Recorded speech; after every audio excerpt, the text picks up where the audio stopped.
breaking tonight. Votes being counted right now. Your ballot could make the difference in battleground Georgia, and our swing state could be the deciding factor in this consequential presidential race.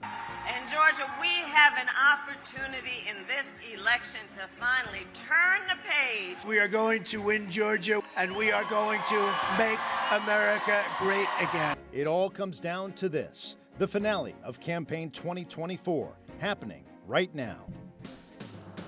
Now on Atlanta News First, this is Campaign 2024 special coverage with breaking news. And tonight the polls have now closed in all but a handful of precincts here in battleground Georgia. We are preparing for the first results of this historic night to come. Good evening, I'm Sean Gables. And I'm Blair Miller. Right now, millions of people all across this country are eager to find out who will be the next president. And at this hour, voters still waiting in line to make their voices heard. Let's take a live look from Cobb County. We're going to show that momentarily, but we did some checking, and some of the polling locations in that area right now being closely watched as it's open for just a few more minutes after equipment issues and delays that forced a delay in its closure. And we're going to continue to monitor this. We also know that voting time was extended in Fulton County at multiple voting precincts due to threats today that required a brief evacuation at 5 different polling locations. Right now, the night's most hotly contested race for the presidency, of course. Anyone's game in Georgia, according to the polls. And this is where we will watch for the numbers here in Georgia as they come in tonight, as former President Donald Trump takes on Vice President Kamala Harris. Each campaign, of course, giving a look inside their election night celebrations. Let's show you a live look from the Palm Beach Convention Center, if we can, in West Palm Beach. This is where supporters of the Trump campaign are starting to gather, and this is where we hear from some of the speakers. In fact, Mr. Trump is running for president for a 3rd consecutive election cycle, trying to earn a 2nd term in the White House. And in our nation's capital, Vice President Kamala Harris campaigning, and her rally is at Howard University, her alma mater. Harris is working to keep control of the executive branch in Democratic hands after she was catapulted onto the ballot in unprecedented fashion when President Joe Biden dropped out of the race in July.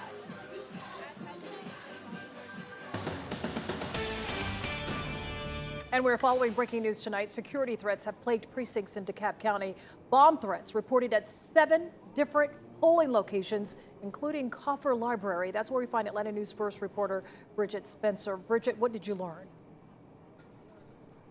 Well, what was supposed to be a calm election evening for DeKalb County voters at the Coffer Library tonight has turned into a bit of a headache, you could say. But luckily, we are learning that people are safe. But there was a bomb threat at this location, as well as 6 other DeKalb County locations, and 5 of them were voting precincts. So Fulton County has been dealing with bomb threats tonight, and now DeKalb County. Now, police did come out here. They did a sweep just to err on the side of caution. We actually saw several DeKalb police officers that responded out here. They even blocked off the entrance to the library to make sure people were not coming in. Voting had stopped for about 45 minutes as a precautionary measure to ensure that everybody was safe. DeKalb law enforcement at this point working with the county officials and election protection officials to try to see if they can extend that time because of that 45-minute stoppage of all the voting. So still lots to learn out here. There still are a couple of DeKalb police officers out here,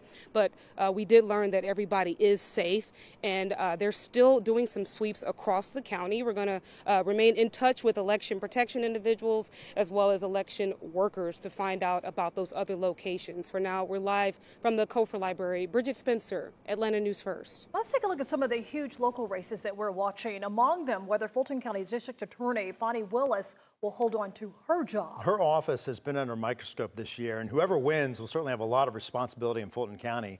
Democrat Willis is up against Republican challenger Courtney Kramer. Kramer worked in the White House under Trump's presidency. Of course, Willis hoping to win re-election as she prosecutes cases against former President Donald Trump over the 2020 election. Also in Fulton County, the race for the sheriff's office. Incumbent Sheriff Pat Labatt facing challenger Charles Rambo. Now to Atlanta City Council Post 3. This is between multiple candidates here tonight. Those are Eshy Collins Amber Connor, Nicole Jones, and Devon Robinson. Now, Atlanta News First is keeping a watchful eye on all of these important races for you tonight. Our crews are spread out across the metro in Atlanta tonight, bringing you results, reaction, and of course, breaking news. Let's go first to Atlanta News First reporter Brittany Ford. She is at the Fulton County Election Hub and Operations Center. Happening right now, though, there are some watch parties that are underway across Georgia. Atlanta News First is watching from both sides of the aisle. Reporter Patrick Quinn is live with the Democratic Party of Georgia at the Hyatt Regency in Atlanta. But let's go first to political reporter Doug Reardon at the Grand Hyatt Hotel in Buckhead for a Republican watch party. Doug? All right, well, happy election night to both of you. The polls have now officially closed, and we just started to see people start trickling into this grand ballroom here at the Hyatt in Buckhead. This location really does make a lot of sense for the GOP and for members of the Trump campaign to watch here. The state party's headquarters are just down the road, also in Buckhead, and also just down the road, the office of one of the biggest supporters of former President Donald Trump that we have here in the state, possibly one of his biggest surrogates across the country, former Georgia Senator Kelly Loeffler. So certainly this is going to be a very lively night here at the Grand Hyatt in Buckhead. But a lot of things have changed for Republicans since 2020, the last time that they had a presidential candidate on the ballot. And of course, we know that the biggest one probably is that they are now encouraging their voters to start voting absentee and early. We heard Trump say that just about every single one of his rallies that he had here in Georgia. They really suffered a lot of big losses, obviously in 2020 here in the state, but also during the 2022 midterms, because there was that skepticism among their base that did not want to vote early, did not want to vote absentee, and that certainly led to some apathy. And so when we talked to the GOP state chairman, Josh McCoon, he said that was a part of our baked-in strategy, was to get people to cast those ballots early. And with 4 million people doing that in Georgia, those ballots are now being prepped and ready to be tabulated. So we should have, according to the Secretary of State, about 70% of our state's results in by 8 p.m. tonight, which is a big chunk of that race. But what we've also heard a lot of from folks out here is how these candidates are going to win. When we talked to Chairman McCoon earlier, he said there is one thing that Democrats are not doing that's giving him some optimism tonight. Listen. And Democrats just aren't getting the turnout they need in their strongholds like DeKalb County, Fulton County, Chatham County, Dougherty County. So we feel cautiously optimistic. And that was the word that he continued to use tonight. They certainly know that Georgia is not a sure thing. They don't fully buy into the idea that Georgia is a purple state. But after 2020, guys, you can never be sure here in the Peach State. We are live in Buckhead, and we'll see you again in this hour. Doug Reardon, Atlanta News First. And Doug, before we let you go, I know you're at the GOP headquarters as they are waiting at those numbers coming in for Atlanta. But the Associated Press has just announced a couple of big wins for former President Donald Trump. Yeah, and for Donald Trump, Indiana and Kentucky will go to Trump. They're calling that, but also for Vice President Harris, Vermont going, those 3 electoral votes. Certainly no surprises. It's the swing states, Doug, that everybody is watching here tonight.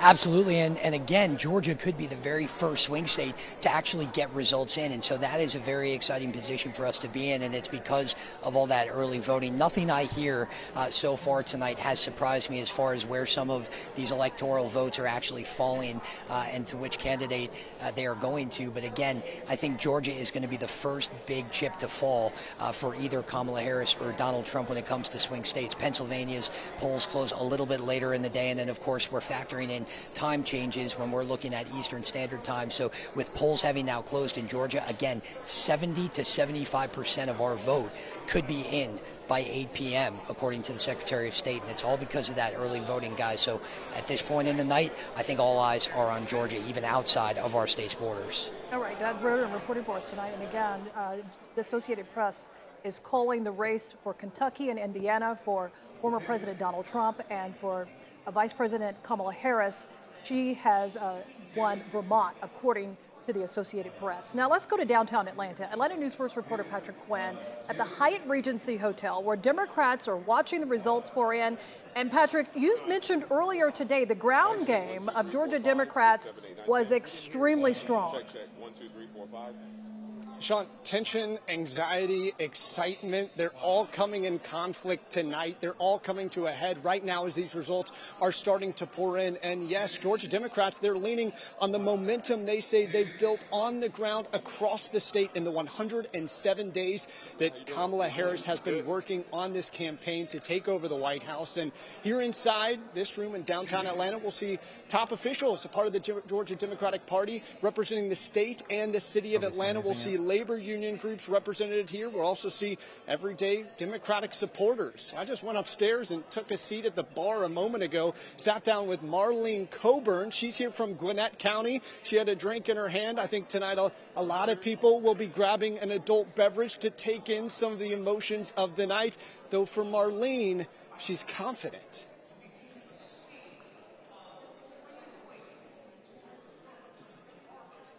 How are you feeling? You're sitting here at a bar. Take me through your emotions.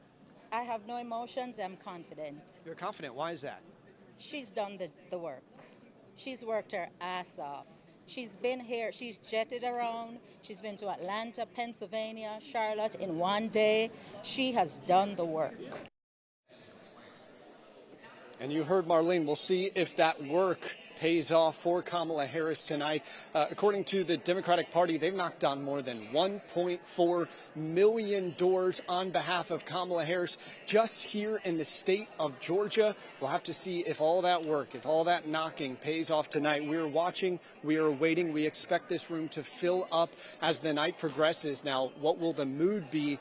That will only tell based on the results. And again, we're all watching just like all of you at home. But we'll be here for the remainder of the night in downtown Atlanta. This is the Democratic Watch Party for the state of Georgia.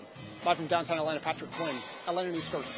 Patrick, thanks so much. And as you talk, we're getting in some early numbers here in Georgia. Let's go and show you the numbers we are getting on the presidential election here in Georgia at this hour. And this is with just 3% of the precincts reporting, and you see former President Donald Trump with the edge right now at 54%. But it's important to keep in mind, as our reporters have been laying out, that a big batch of votes could come in around 8 o'clock. That would include early voting, absentee ballots before today, and that could be a sizable amount, about 70% of the total. But of course, all eyes on Georgia with 16 electoral votes. That could be sizable for either one of these candidates. But the race to 270 is happening across the country. Let's bring in Atlanta News First anchor Tracy Hutchins. Tracy, you've been monitoring the numbers. What are you seeing so far? Oh, actually seeing them change as we speak, Sean and Blair. And actually, you know, we talk about the numbers and everyone watching Georgia here. Just as we saw it started to lean towards former President Trump,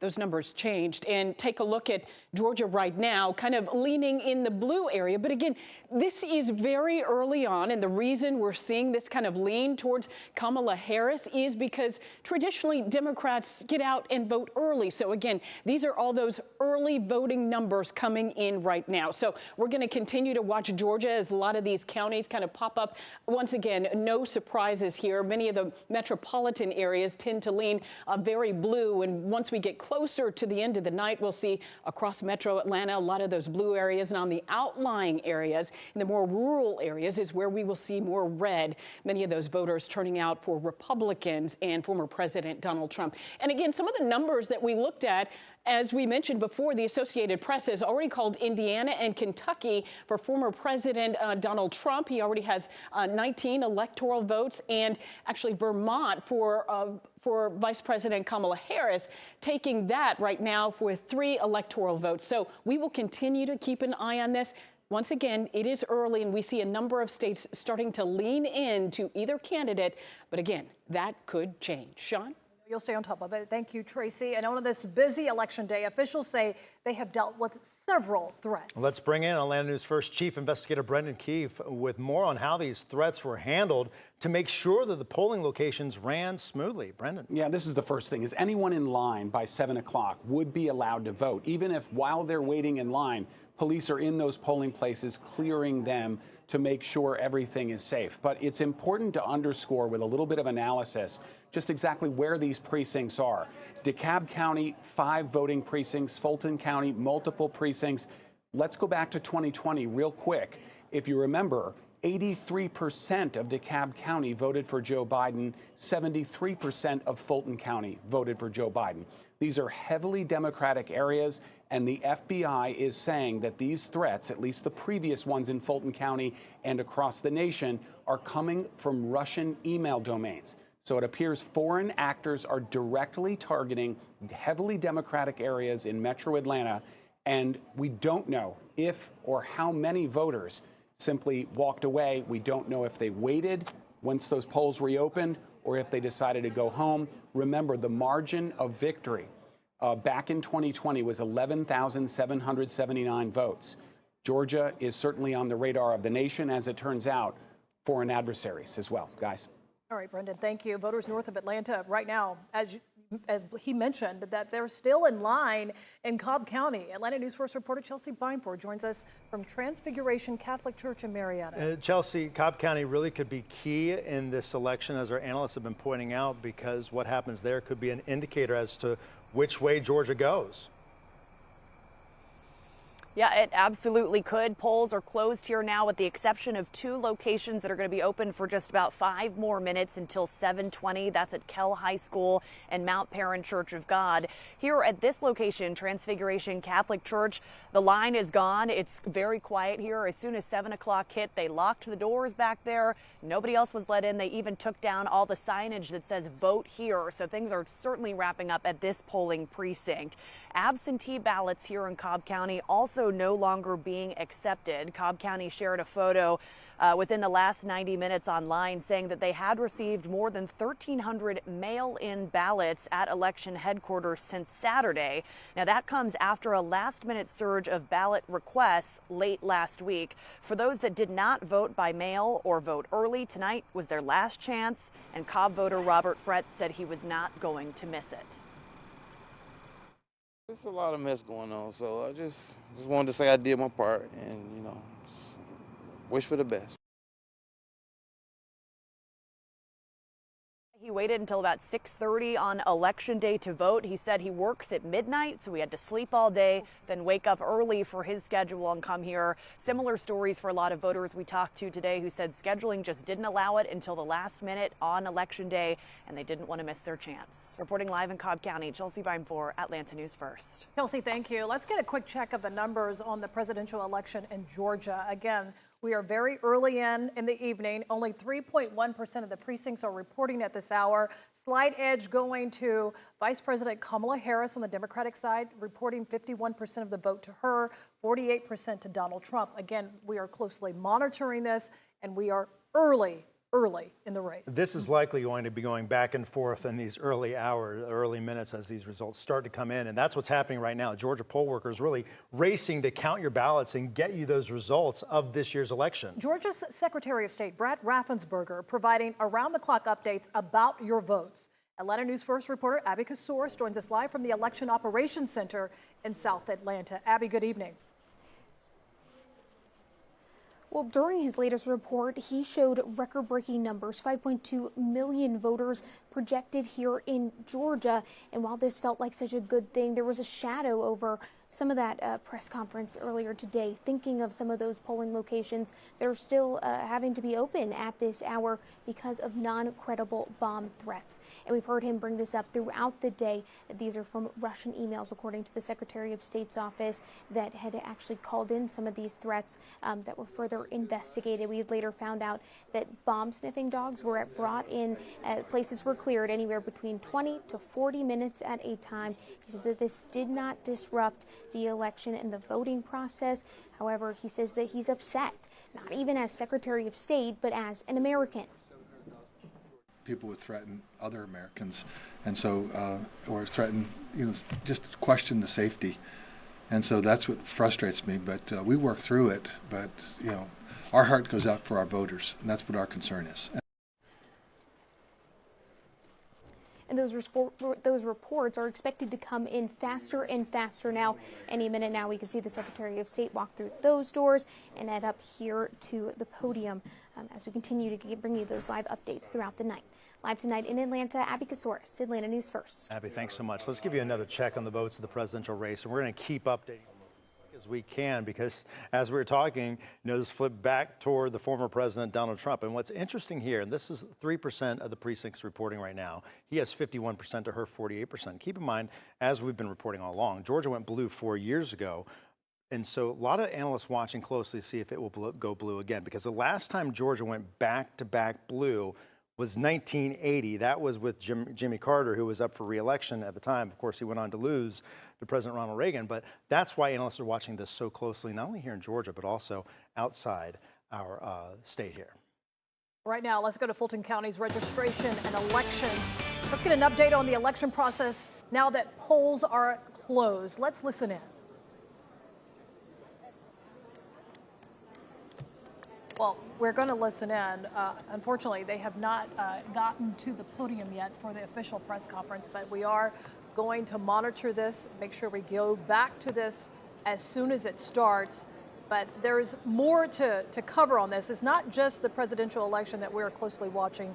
There are local races that are capturing our nation's attention, especially what's happening and what has become less red, not necessarily blue, but caught in the middle. And we're talking about Cobb County, also Gwinnett County. Let's go to Kennesaw State University political science professor and Atlanta News First political analyst, Dr. Ben Taylor. He's with you, Blair. You guys are going to break some of these issues down. Yeah, and as these early results come in, and I know so many people are anxious to see these results here in Georgia, it's going to go back and forth for a while until we get close to that 8 o'clock hour. What are you watching for specifically here in Georgia with that timing?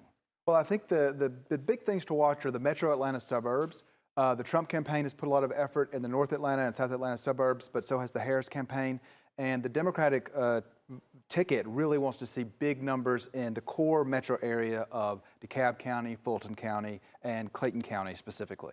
We've talked a lot about Cobb County because, as I often say, I'm working in Washington, the schedule kind of dictates the story of what's happening. And these candidates have spent a lot of time in Georgia, a lot of time in Cobb County, and a lot of people watching to see what happens there in Cobb County, including yourself. That's right, absolutely. Cobb County, Gwinnett County are very important. These are counties that used to be strong Republican counties that have trended Democratic.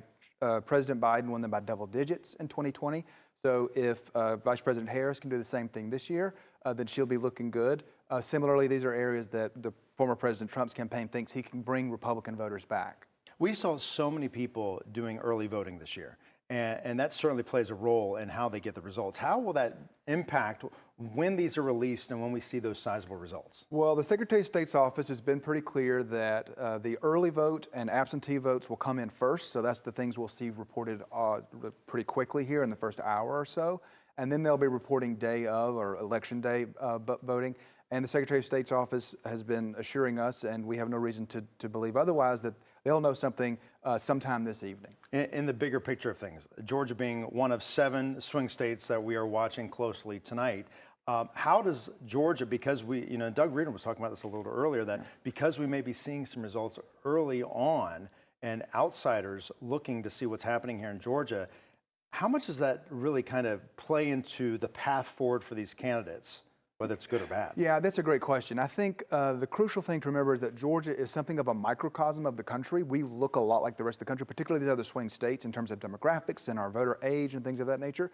So I think it's quite reasonable to see that if Georgia is trending very close, then we're going to expect a lot of other close races. But if Vice President Harris or former President Trump win with some margin, that's going to be an indicator for future success for them over the coming hours and perhaps days. There's been so much talk about that so-called blue wall of Wisconsin, Michigan, and Pennsylvania. Right. Do you think Georgia is a must-win for either candidate here tonight? Well, I think that there's a pretty clear path to victory for President Trump if he wins Georgia, but not so clear if he does not win. On the other hand, Vice President Harris can win the 270 electoral college votes she needs by winning those northern tier blue wall states, as you mentioned, without Georgia. So President Trump really needs Georgia to most likely be successful overall, but Vice President Harris might not need it. Boiling this down even closer, which county, I know there are 4 counties you were watching closely, but is there one that you feel like is just the one that we need to watch tonight? Well, I would say Gwinnett County. It's a vote-rich county. It's trending Democratic, so if the margins grow in Gwinnett County And if the number of overall voters grows in Gwinnett County, then I think that's a sort of a good indication for the Democratic ticket. But then you have to watch the sort of rural outlying areas to see if they counterbalance that. It is a lot to take in. A lot of people watching very closely at this hour. Dr. Ben Taylor joining us from Kennesaw State University, our political analyst, walking through all of this. Thanks so much. I know you'll be here with us all night long. Sean? Well, another check of the votes in the presidential election here in Georgia. There are several measures on the ballot tonight, some of them impacting your wallet.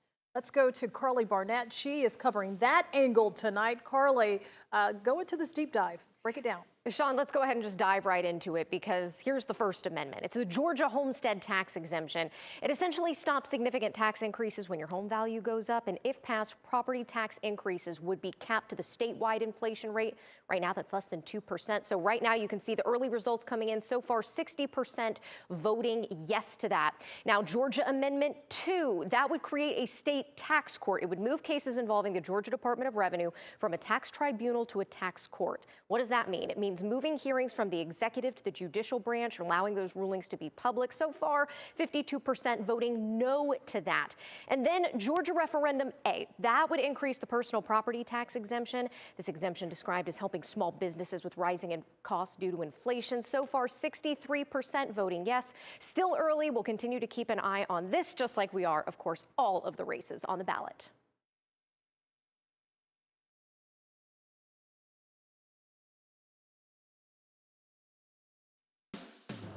Live from Atlanta News First.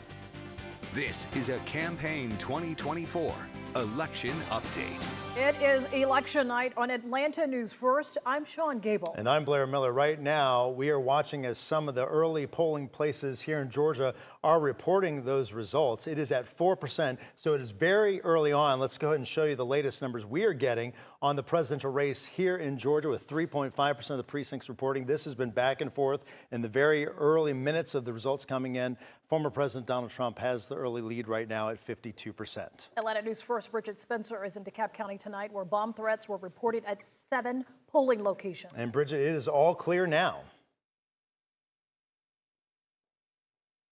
Bombs found at these precincts where they received that bomb threat. This has been an ongoing issue, not here just only in DeKalb, but also in Fulton County, as we've been reporting earlier. It is a lot more calm out here at the Reed Kofer Library here in DeKalb County. Just about an hour ago, there were police everywhere. They were sweeping the building just to make sure that there was not a bomb inside. They were erring on the side of caution. Several police officers responded, even blocking off the entrance to the library to ensure nobody tried to get in. So, of course, in turn, voting had to stop for about 45 minutes just to ensure safety of everyone inside. Now, again, as we've mentioned, there have been threats at 7 locations across DeKalb County, 5 of them being voting precincts. We found out they did not have any bombs. Sweeps happened at all of them. Now, the DeKalb Law Department, we just talked to them on the phone. They are still trying to get an order to extend the voting hours due to this huge disturbance, this huge interruption. We talked to some voters that were leaving out of the building earlier, and they were just talking about how much of a disturbance this was, because they were just trying to have a calm evening and make sure that their voices were heard. Of course, we're going to monitor the situation and bring you more later on tonight. For now, we're live in DeKalb County. Bridget Spencer, Atlanta News First. Bridget, thanks. We're getting some updated numbers now, with 6% of the precincts reporting in the presidential election. This is here in Georgia, just for our state right now. Former President Donald Trump has 57% of the vote to Vice President Kamala Harris's 43% here in Georgia. In fact, pollsters are saying Trump's easiest pathway to get those 270 electoral votes is through Georgia. It is a swing state, very important. He has to do well in Pennsylvania, North Carolina, and Georgia to improve on his 2020 performance. Here to break down the results trickling in and the counties to watch, Atlanta News First anchor Tracy Hutchins and Kennesaw State University professor Dr. Ben Taylor. Blair, thank you. And Dr. Taylor, once again, we just want you to kind of walk us through some of the counties that are most important as we take a look, of course, at the national map here. And we can see right now Georgia kind of leaning towards former President Donald Trump. But again, those numbers are early. But Dr. Taylor, we want to focus in on some of the counties here. Now, Cobb County, one of the ones you're watching. Why? That's right. Cobb County is a traditional Republican stronghold that's trended Democratic over the last 2 election cycles. So Vice President Harris wants to try to win this county by double digits, and if she can, sort of get up to that 20 vote margin range. Yeah, and another one that you just spoke of earlier is Gwinnett County, a very diverse, large county in our state. That's right. The story for Cobb and Gwinnett County is very similar. These are old Republican strongholds that have become much more Democratic. They're diverse. They're quite young, as you point out. And if the Democratic Party, if Vice President Harris is going to win this state, she needs to win big numbers in these two counties. All right, Dr. Taylor, thank you. Of course, those counties we will be watching. Sean? All right, Tracy, a live look at Fulton County's election headquarters where votes are being counted now. This is Georgia's most populous county and went to President Joe Biden in 2020. And the local high-stakes races on the ballot include the Fulton County District Attorney. We'll have results on that coming up. Also, full coverage on our website at atlantanewsfirst.com.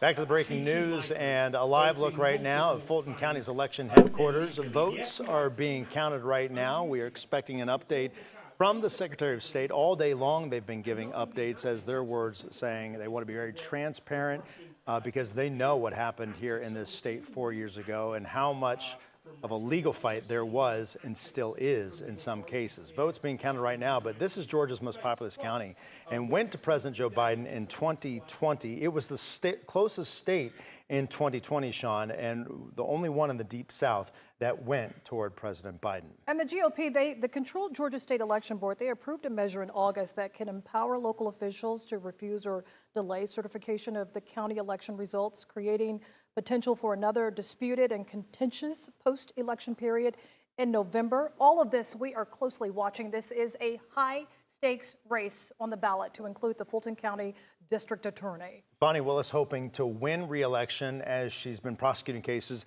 against the former president over the 2020 election. She is running against Courtney Kramer, her Republican opponent. You, in fact, interviewed her. And also, we're following some breaking news tonight.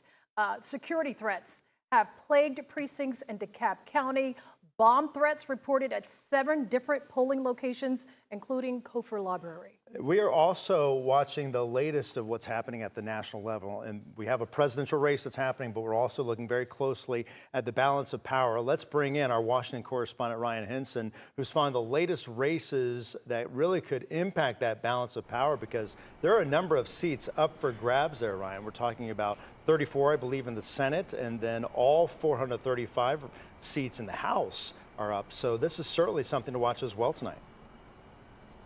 Yeah, one of the big ones already just got called a few minutes ago. Jim Justice is going to replace Joe Manchin. Now, if you remember, Joe Manchin, he was formerly a Democrat in West Virginia, longtime Democratic senator. Then he went independent towards the end of his term. Then he retired, so that seat was open. Then the governor, Jim Justice, he ran for a seat and now just confirmed that Jim Justice did win that Senate seat. That's just one of many across the country that are still coming down to it, quite frankly, in terms of who is going to be in control here in D.C. on Capitol Hill. So to break things down on the Senate side really quickly, all Republicans need to do in order to flip the Senate is either win 2 Senate seats or 1 Senate seat and the White House. The White House would give them that tie-breaking vote. That would be J.D. Vance, who would be the presumptive vice president. So other senators up for grabs.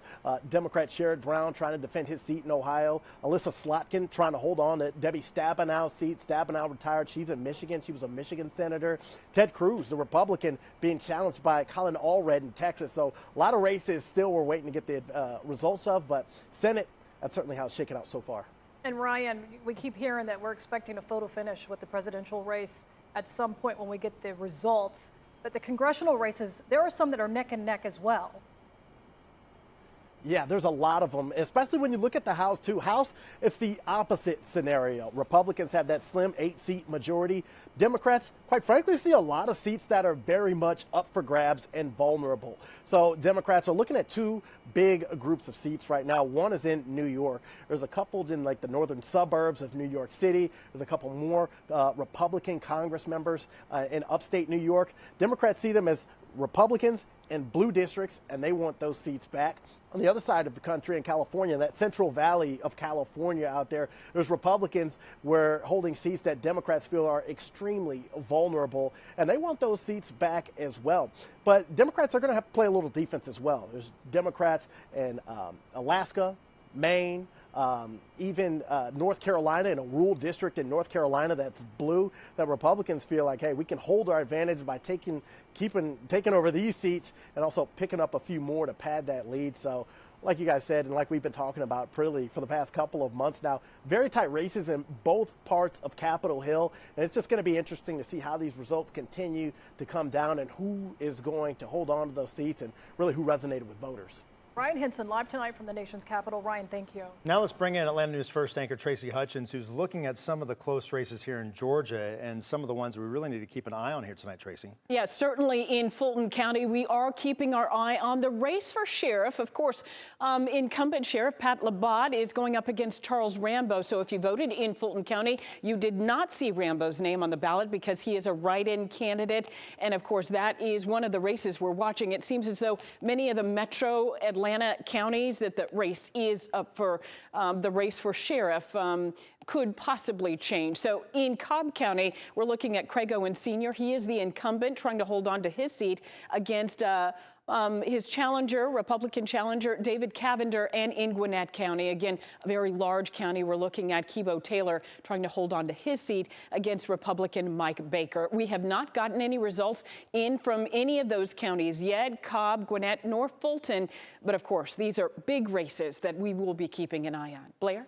Tracy, thanks so much. Now, members of the Democratic Party here all but counting on Fulton County voters to help deliver the White House to Vice President Kamala Harris tonight. Atlanta News First reporter Patrick Quinn joins us from the Georgia Democratic Party's watch party tonight in downtown Atlanta. Patrick, what's the mood? It's still early. It's still early. It's too close to call here in Georgia. Some things that help anxiety, food, and music. We just got both here in downtown Atlanta, here at the Hyatt Regency. This is the Democratic Watch Party. We should see top brass from who represent the state of Georgia, also the city of Atlanta. And Kamala Harris, she has been working on this campaign for just 107 days, of course, the vice president. But it wasn't until July 21st that current President Joe Biden said he wasn't going to run for this election anymore and withdrew his candidacy for re-election. But in those 107 days, Harris has been on the ground here in Atlanta and across Georgia multiple times. And we'll show you video from some of her visits. She was here in September, and for that, it was a rally solely focused on reproductive rights of women. She was also here last month as part of her birthday, certainly a celebration for her to be here. And then she was here as recently as this weekend at the Atlanta Civic Center. So a strong ground game is what Democrats are pointing to as they remain hopeful that Georgia could go blue once again for the presidential race they did in 2020. Georgia has not gone blue in back-to-back presidential races since 1980 with Jimmy Carter. We've been able to talk with supporters here on the ground who are feeling confident. One of the counties that is especially of interest is Gwinnett County. Could be a bellwether county, could indicate how Georgia goes overall. Just moments ago, I was able to talk with a Gwinnett County resident, a supporter of Harris, who feels that Harris will indeed take Gwinnett County. I know so, because I drive around and everybody has a Harris Walls flag. Okay. They've come to my house like 3-4 times, knocked on doors, so I know she's been doing the hard work. The hard work, we'll see if it pays off. I've given you the stat already tonight. I'll give it to you one more time. Democrats say that they've knocked on more than 1.4 million doors here in the state of Georgia. Sounds like a few of those have been in the neighborhood of Marlene. Guys, back to you. Patrick, I want to ask you, because I know at the national level, the national campaign, the Harris campaign is saying they're using the words like cautiously optimistic about the results here tonight. How would you describe what local staffers are saying here on the ground here in the Atlanta area? I am trying to get a sense of pulse of how they're feeling. So many people right now are texting me right now. What is the mood right now in the room? What are some of these top officials saying? We are expected to hear from some of them as early as 8 o'clock, and I think maybe they're just waiting for some more results to come in to really get a sense of where things stand right now. It really is too close to call. It's very early in the night. From talking with those in the city and across the state today. They feel optimistic. They feel hopeful. A lot of them are pointing to the action that this campaign has taken over the last 107 days. So they're leaning on the work that they've done. It's one of those feelings after you take a test and you say, well, how'd you do? And the first thing that you point to is, well, I prepared as best as I could. So that's what a lot of I'm hearing from right now is we'll see what the results shows. We'll see if it's an A paper, a B paper, a D paper. We'll see what it looks like here in the state of Georgia. But right now, top officials here in the state, Democrats that is, they are pointing to the work that they've put in. Time will tell, guys. It's early in the night. Certainly will. A test you've been studying for years at this point. Patrick Quinn joining us from downtown Atlanta. Atlanta News First political reporter Doug Reardon. He continues our coverage tonight on the other side of the race. Doug, good evening. Yeah, good evening to you both. I think one thing that I want to add to what Patrick said about these numbers trickling in is there's a good chance that over the next 30 minutes to an hour, however long it takes for the bulk of these results to come in, it could go back and forth a number of times, and that really just has to do with the demographics and the size of the counties. We saw Trump up a little earlier in the night, but that was because some of these smaller counties, Meriwether, Polk, and Glasscock and Gilmer counties were starting to report their results simply because they have less results to report, and some of these rural areas tend to go for Trump. So these may be the first to report their results, but they certainly are not the last.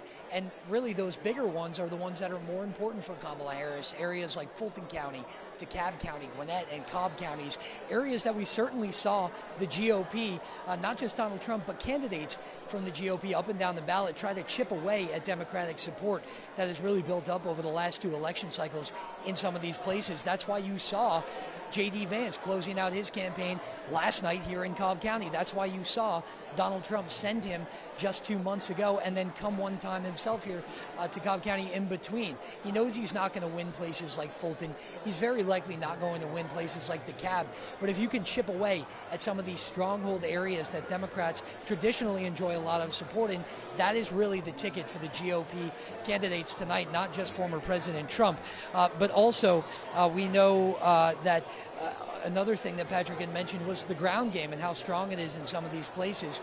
Certainly we know that the Trump campaign had outsourced a lot of their ground game, some of their canvassers, to third-party groups like Turning Point Action, who put on his rally for him in Gwinnett, whereas the Democrats really went through a big spree of recruiting volunteers and hiring people to go knock doors, and that is why they're seeing that staggering response after knocking on just about 1 million doors. And so, again, I'll just caution everyone that we could see the lead in this race, just like a basketball game, flip throughout the game here. And so we'll continue keeping an eye on things. A lot of activity here at the GOP Watch Party. People are cheering as states are called for races. And so we'll see you again in a few minutes. But for now, we're live in Buckhead. Doug Reardon, Atlanta News First. And Doug, before we let you go, it's, you know, the numbers don't lie. It's very early on in the race, but you can't tell when you listen to either party, whether it's Democrat or Republican, who has the edge in Georgia. They both believe they do, but there was some recent statistics that came out that said basically that Georgia, although it had been trending toward Democrats for years, driven by the growth in Atlanta, polling is suggesting that Trump had picked up more younger voters in the state, and then another pivotal voting bloc is the 51% of Georgia's population, which is female. Right, and if you think about some of the issues at hand here, that statistic doesn't really make a whole lot of sense. I think, and just as my experience as a political reporter in Michigan too, and keeping in touch with people there, really the conflict in Palestine and Israel is losing the Democratic Party a lot of young voters. Younger voters, of course, we know tend to be more progressive, and with the Biden administration's handling of what has been going on in Palestine, we know that back in Michigan there was a movement among a lot of young and diverse voters to vote undecided on the primary ballot, and that was kind of a show to the Democratic Party that we are not happy with what you're doing and the way that you're handling one of the biggest issues on the ballot this year. And so that could be certainly one of the reasons here in Georgia, similar to Michigan, as to why we're seeing some of that young support start to erode. And so we'll just have to keep an eye on things, guys, and I'll be very interested to see some of the returns maybe tomorrow or sooner as it relates to race and demographic and who voted for who. Doug Ritter reporting live for us in Buckhead at the Georgia GOP election party tonight. Yeah, I think we're all interested to see the breakdown of these numbers. Let's check the national results for the presidential race for what's happening here in Georgia. I think at last check, about 6% of the precincts are reporting. And now we have former President Donald Trump with 61%.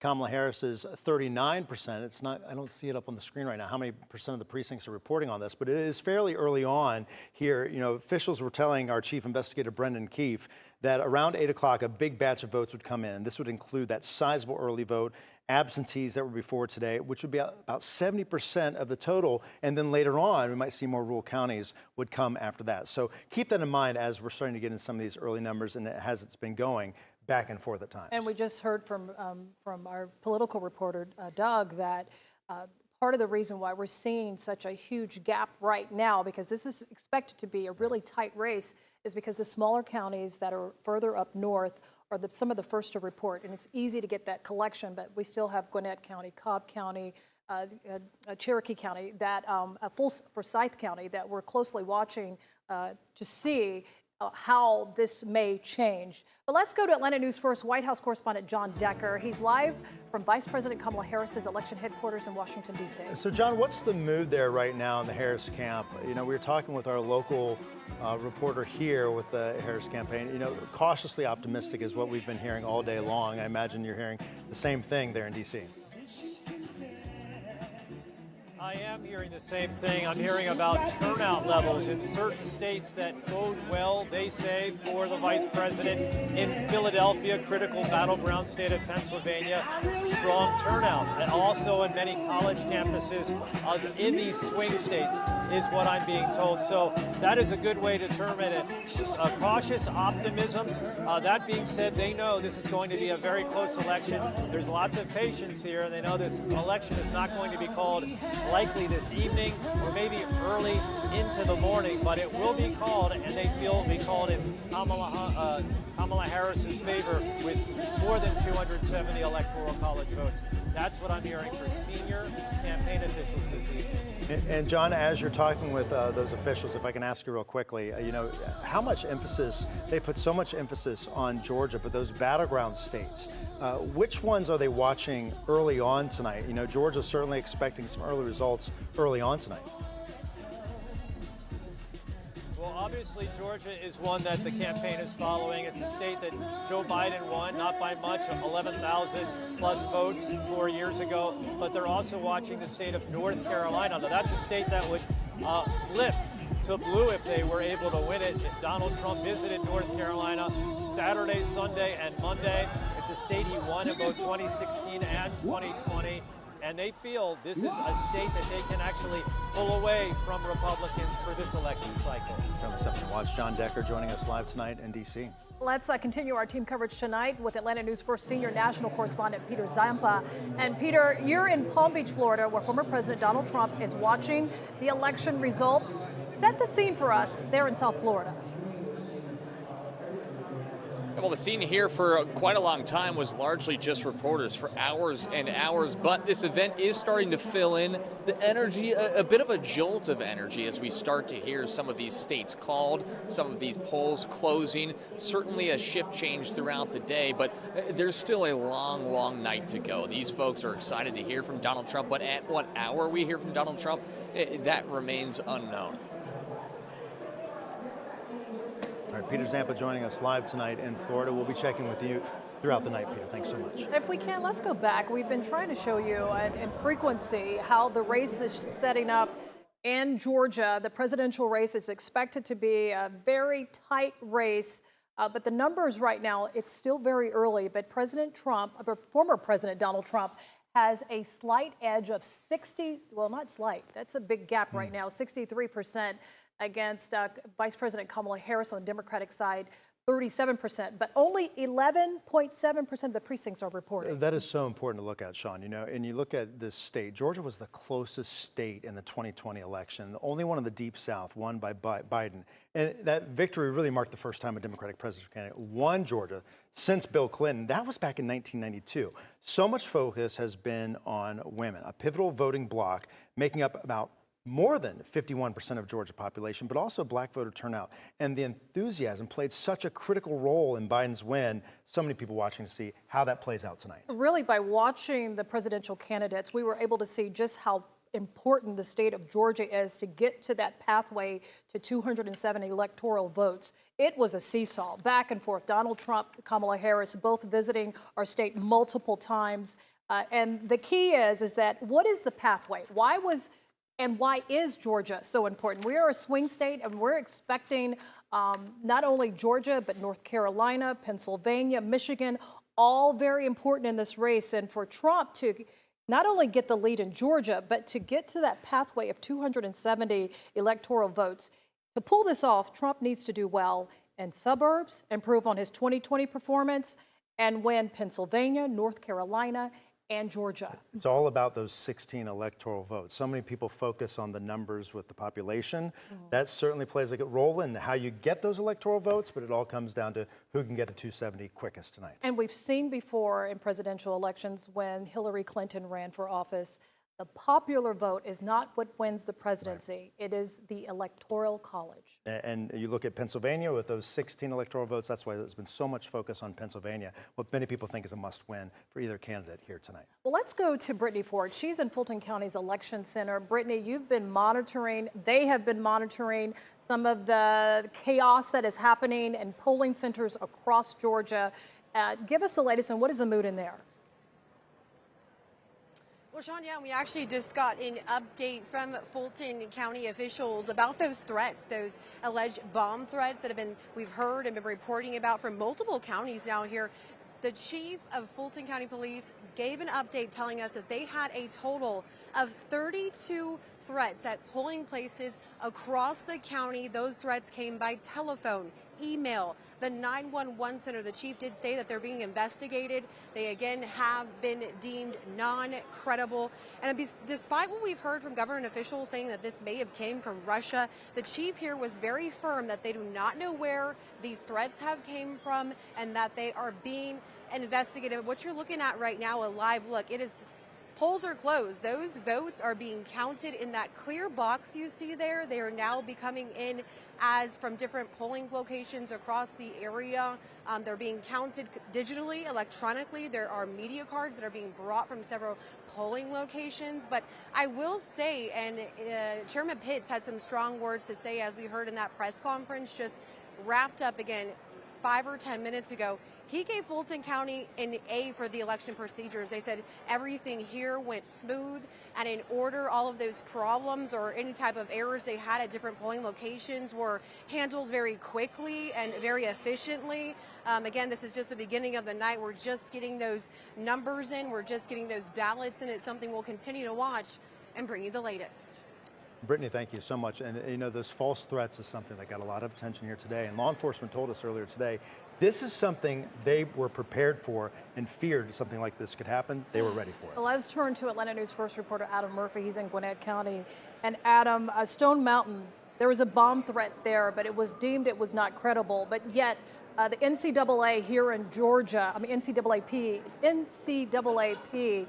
in Georgia is stating that they feel this is a form of suppression tactics on voters.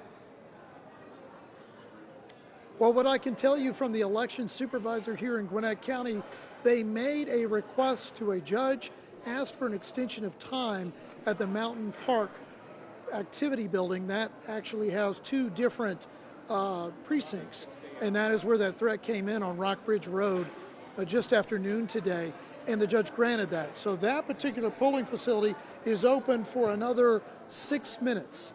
And then when that closes, of course, all of the precincts across Gwinnett County will officially be closed. Gwinnett County is very interesting. All eyes are on the county because the election supervisor told me it's the most diverse county in the southeastern part of the United States and is often considered a bellwether. So it will be interesting as numbers begin to come in. Now, I will tell you, we are expecting a large dump of more than 300,000 votes at 8 o'clock. So any minute now. Now, you are looking live inside the election center here in Gwinnett County. This is in Lawrenceville, and you have poll workers throughout this facility. They have been doing a number of things. They have been sorting thousands of mail-in ballots. There are also several workers that have been sequestered here at the elections office and have been counting the early votes under law enforcement supervision. And we've also learned that there is a tremendous turnout in voting today. Almost 100,000, just shy of 100,000 people went to the polls in Gwinnett County today, so a strong turnout. And I'm told by the election supervisor they expect to surpass vote totals in 2020. The team behind me right now is closing out those scanners, printing out the results tape, and then those memory cards will be pulled from those machines and fed into the tabulator. Now, the total vote count right now in Gwinnett County, 419,000 plus votes in. That's more than 3,000 from 2020, so a great turnout here. And again, in just a couple of minutes, a large dump of votes. We'll have a better idea what Gwinnett County is beginning to look like. We're live here at the Gwinnett County Elections Office in Lawrenceville. Adam Murphy, Atlanta News First. Adam, we are waiting for those numbers and the pathway for either candidate, whether it's Trump or Harris, to win the state of Georgia. They have to do well in Cobb and Gwinnett. Yeah. And we're getting some new statistics from Cobb County, and our political analysts are saying Cobb County certainly is one to watch. That's why we've seen so many candidates. They're back and forth here in recent days. Let's bring in Atlanta News First reporter Chelsea Beimfohr, who's there in Cobb County and Marietta. Chelsea? Yeah, the Cobb Elections Board just tweeting out that more than 85,000 people cast their ballots in person today, a total of more than 403,000 between early voting and Election Day. County officials just tweeting out this photo in the last few minutes from a meeting that wrapped up after the polls closed around 7. They say with registered voter figures minus inactive voters, they had about a 78.5% voter turnout. So now we wait for those election results to start pouring in. In addition to the presidential race, Cobb residents also voting on the sheriff and a possible sales tax increase to fund public transit. So poll workers, they're hard at work here. They're wrapping things up. They've already taken down the signage here. They're going to be tallying up those votes and sending them over to elections headquarters, which is where we are headed after this for a media briefing at 8:30. Reporting live in Cobb County, Chelsea Beimfohr, Atlanta News First. And Chelsea, you know, as those information comes in, it'll be key to watch, you know, what happens in counties just like that one all across our area. Now on Atlanta News First, this is Campaign 2024 special coverage. Atlanta News First is here for you with brand new voting numbers in the first hour since polls closed here in Georgia. I'm Sean Gables. And I'm Blair Miller. It's good to have you here. Let's give you the latest numbers we're getting when it comes to the presidential race that's happening here in Georgia statewide. This is with 19% of the precincts reporting former President Donald Trump with the early lead at 60% of the vote to Vice President Kamala Harris's 40%. It is still early. We are keeping a close eye on other big races here in Georgia, especially those in Fulton County. Atlanta News First, Brittany Ford is at Fulton Election Headquarters tonight. So, Brittany, what are you seeing out there?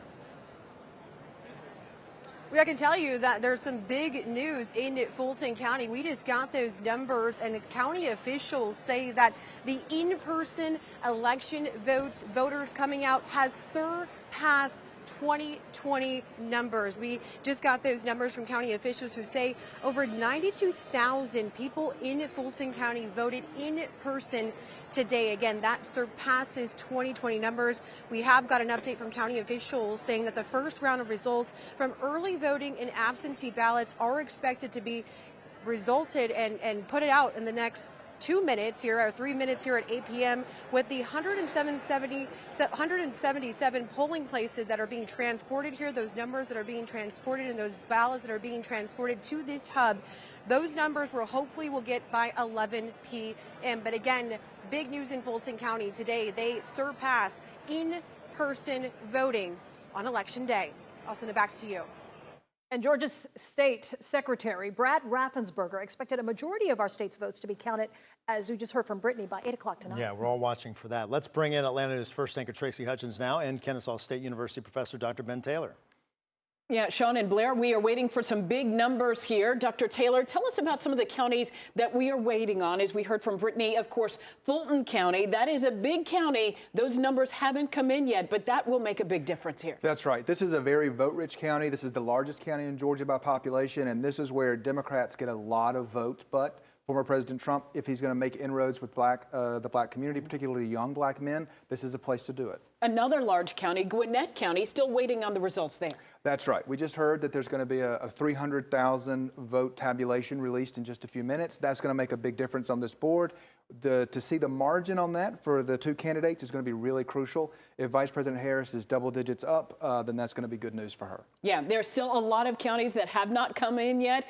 Sean and Blair, we are still waiting for those votes to come in, hopefully in the next few minutes. Yeah. Tracy, thank you. And we're going to hear throughout the night for Campaign 2024 on Atlanta News First. And we can send you the immediate election results straight to your phone as they come in. But as they were pointing out, watching for a significant amount of votes who will be coming in here in literally minutes that could give us a key indicator of what's to come for this evening. And that is why right now you need to text the word results to 470-777-WANF. We're going to send you a link, and there you'll get those immediate results as that batch that comes in at 8.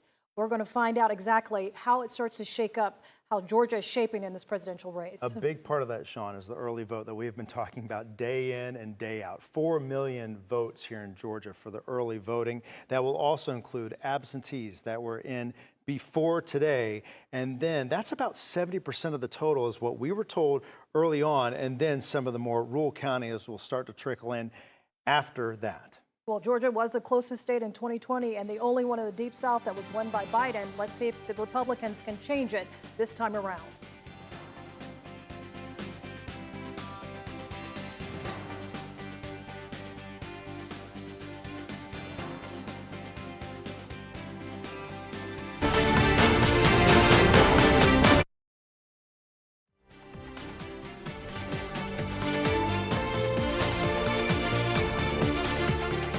You're watching a special edition of Local News Live. I'm so excited.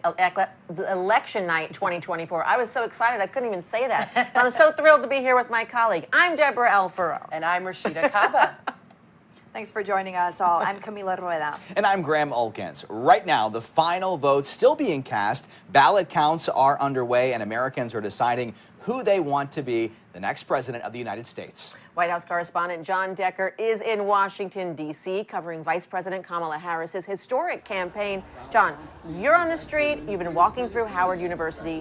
What's that energy like there? Missouri will go to Donald Trump. Missouri, as expected. This is a mood that I think is cautiously optimistic, Deborah, in terms of the crowd that has now arrived here on campus at Howard University. It's, of course, the university where the vice president attended many years ago, and she wanted to have this event here on the campus that she attended, given the historic symbolics of her candidacy and the possibility of being the first woman president of the United States. And John, Harris has had to balance claiming the successes of the Biden administration while also separating herself from some of its policies. How has she done? They include Connecticut, Delaware. Well, I think you'd have to ask voters how she's done on that part. It's been difficult. She's only been the candidate, the standard bearer for the Democratic Party for the past 3.5 months. It's difficult establishing your own path when you've been in the shadow of the president for 3.5+ years. But she's tried to separate herself, although when she's been asked the question of what policies she would have differently in terms of domestic policy or foreign policy if she's elected president, she has had difficulty in answering that particular question. But she says she's her own person and would certainly govern differently if she's elected president this year. Yeah, you touched on it. She's only been around for about 3 months as the candidate. She had huge momentum, though, when she first entered the race. Did she manage to keep that?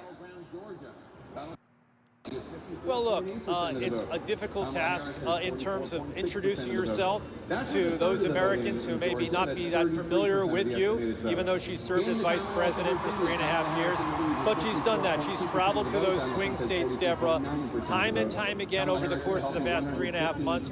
She had a very successful convention that took place in mid-August in Chicago to introduce herself, to tell her story, to talk about what she stands for, and then, of course, traveling throughout the country, introducing herself. And it certainly helps when you raise a lot of money to put those bio campaign commercials on the air in each of those swing states. White House correspondent John Decker at Howard University. We'll talk to you later, but for now we have some more results, so let's go to Graham.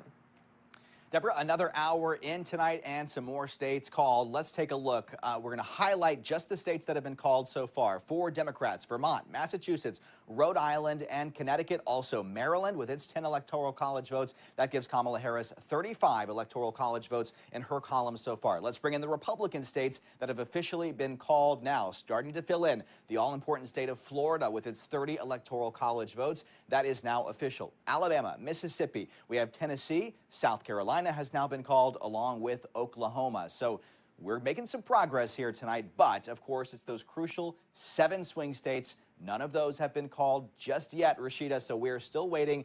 They're starting to fill in a little bit. We're getting our first results in Pennsylvania, just about 2.6% in, coming from Allegheny County and Pittsburgh, but still a long way to go. All right, Graham Elkins keeping us up to date with the very latest. Let's turn now to former President Donald Trump, who's fighting for a second term. Senior national correspondent Peter Zampa is covering his campaign from West Palm Beach, Florida. Peter, who's watching the results tonight alongside former President Donald Trump? Well, the campaign tells us that he'll have a big crowd there at his Mar-a-Lago club before he heads over here to address this crowd of supporters at some point. Now, we should say Donald Trump said that 4,000 or 5,000 people will be in this room, his supporters. We don't know if that's actually true, but it is a big room, so we'll see. As for who's watching the returns with him, his senior campaign staff, a lot of family members. His campaign tells me the entire family will be there with him, and also some friends alongside him. And has Trump said what he hopes to achieve in his first 100 days in office if he does win the White House?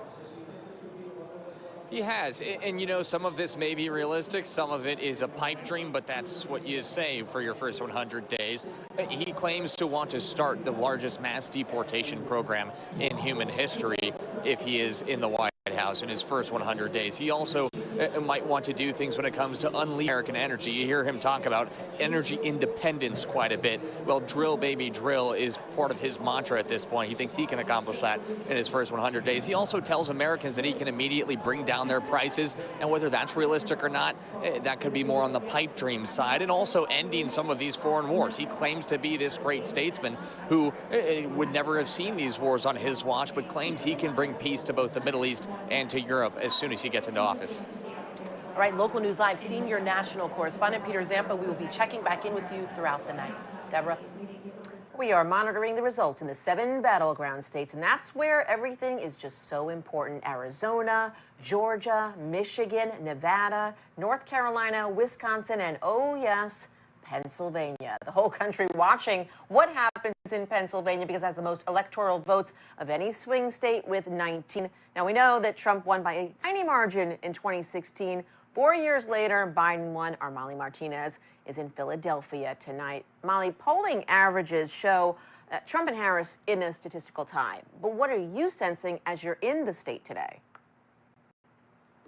Deborah, we've been on the ground for a couple days here in Pennsylvania, and what I can tell you is nothing. Everybody with whom we've spoken with, it's a toss-up, and that is what makes this race so important, because as we talked earlier, as the ballots come in, unless it's an absolute blowout, we're not going to know the results of Pennsylvania tonight, and this is looking like it's going to be much more of a photo finish. And so of all the voters with whom we've spoken, it seems to be 50-50. I've been looking for contextual clues during our whole time here in Pennsylvania, yard signs. Those are pretty unconclusive. It still seems pretty 50-50. This is truly a purple state. I spoke with one voter who says that he thinks that there are a lot of, quote, silent voters here in Pennsylvania, those who are voting but don't wish to engage in the public discourse around voting. They find it unpleasant. They don't want to get entangled in an unpleasant conversation with family members. And so he believes that there is a big voting bloc here that just aren't making their preferences known. Well, if anyone's going to get it out of them, it's going to be our Molly Martinez. But as you're talking to people, which issues are people talking about that are really driving them to the polls? Deborah, today, everyone with whom we spoke, they're pretty much down party lines. So we spoke with a lot of first-time Democratic voters who say their big issues are women's health, gun rights, climate change. Of the Republicans with whom we spoke, they said that immigration is top of mind, as well as the economy. One Republican told me that he's voting for Donald Trump because he wants a disengagement from foreign wars. And Donald Trump really has an advantage this election because he was not in office on October 7th. So he can really take a step back and shirk all sort of foreign responsibility and blame it all on Joe Biden because he was in the Oval Office during these foreign conflicts. And so he's voting for Donald Trump because of that. We're going to be checking back in with you a lot throughout the night. Thank you so much, Molly Martinez in Philadelphia. You are watching special coverage of Local News Live Election 2024 as we take a live look at the White House right now. More real-time results in just 2 minutes.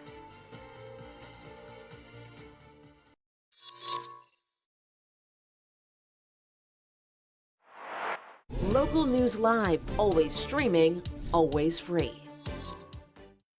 There's so many rewards in life. You coming into our home was one of the greatest rewards we could have ever had. You know, it took 20 years, and I got my third child, who was 17 at the time. It's so cool to watch the adult that you've become, and you really have done as much for us as you think we've done for you.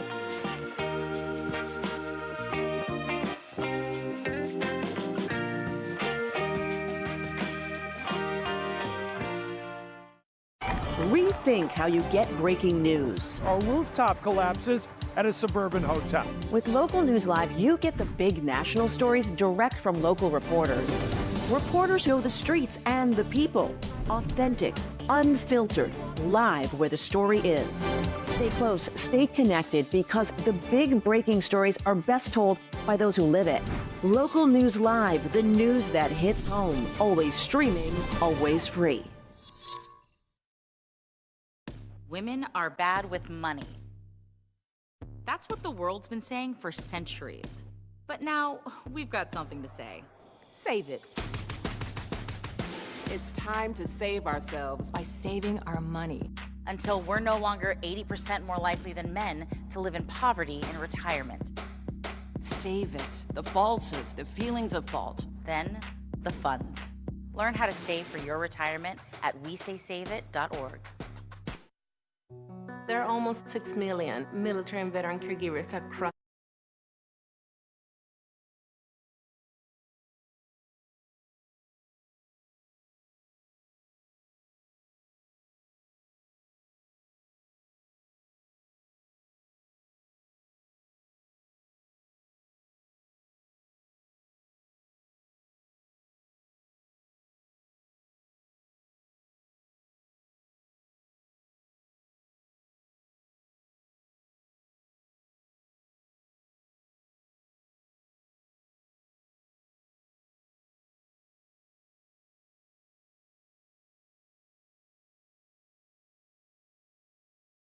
Arab American population in the country. And so there has been some talk about perhaps a protest vote regarding Kamala Harris and, of course, the Biden administration's handling of the war in Gaza. Certainly a difficult situation for anyone to handle. Camila and Graham. Yeah, a lot of people use that the primary election as a protest vote. So it'll be interesting how they show up tonight. But also interesting, this was Trump's last stop. Exactly, yeah, in Grand Rapids. A bit superstitious, we heard, that he wanted to make his final stop there. Let's go to the board, talk a little bit about Michigan. We really haven't talked about Michigan yet tonight. Just a few little results trickling in here in Oakland County. Those are suburban Detroit, just to the north of Detroit. Oakland is a very fascinating county. Big population there. It is one of the wealthiest and highly educated counties in Michigan. It's also very diverse county here. It used to be solidly Republican, but Democrats have really gained a lot of ground here in Oakland County. So that's one we're watching. But here, let's talk about Grand Rapids, Kent County. Kent County is a swing county that went for Donald Trump in 2016. It went for Joe Biden in 2020. And again, former President Trump made his last campaign stop there last night, actually stretched into this morning. He was on stage at 2 a.m.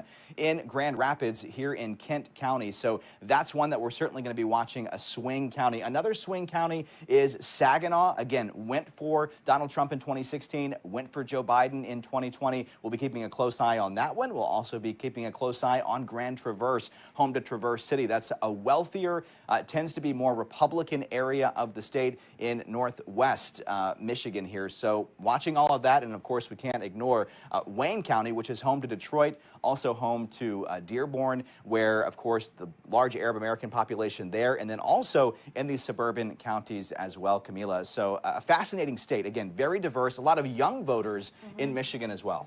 Yep, they had the biggest turnout there in the midterm elections, so a lot of young people voting. But give us a quick overview of what states have closed and what's going on right now. Yeah, let's take a look at the map here. Let's zoom out a little bit because it is starting to fill in a little more. But again, we showed you the states that were called already. We can highlight just the states that were called.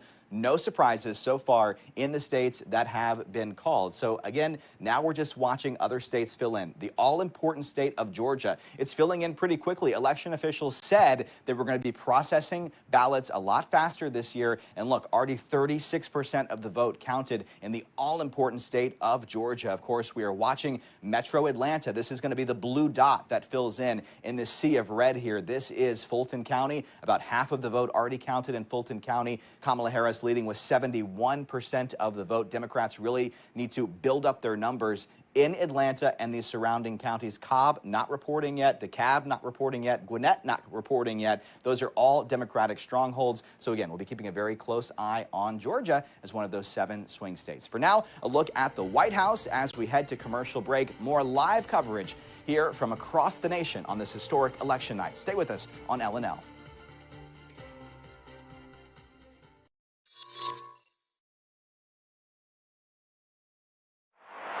Local news live, always streaming, always free.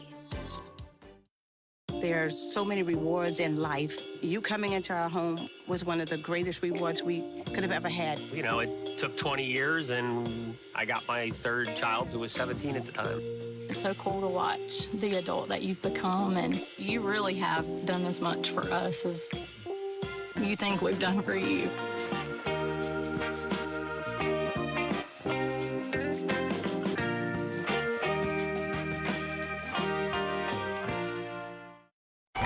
Rethink how you get breaking news. A rooftop collapses at a suburban hotel. With Local News Live, you get the big national stories direct from local reporters. Reporters who know the streets and the people. Authentic, unfiltered, live where the story is. Stay close, stay connected, because the big breaking stories are best told by those who live it. Local News Live, the news that hits home. Always streaming, always free.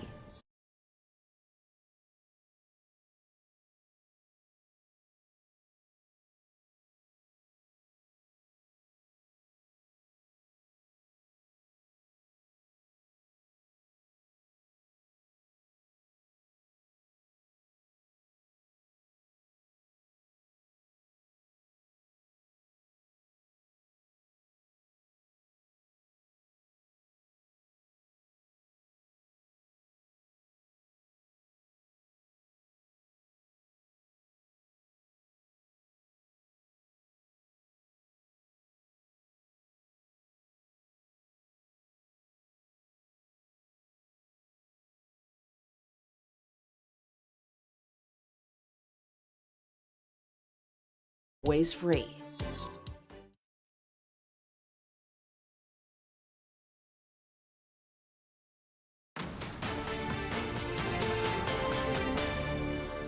Welcome back to Local News Live. Polls closed in Florida at the top of the hour. Our Zach Dullimer joins us from Tallahassee. Zach, the state is still reeling after back-to-back hurricanes. Has the government's response changed how voters feel about the candidates?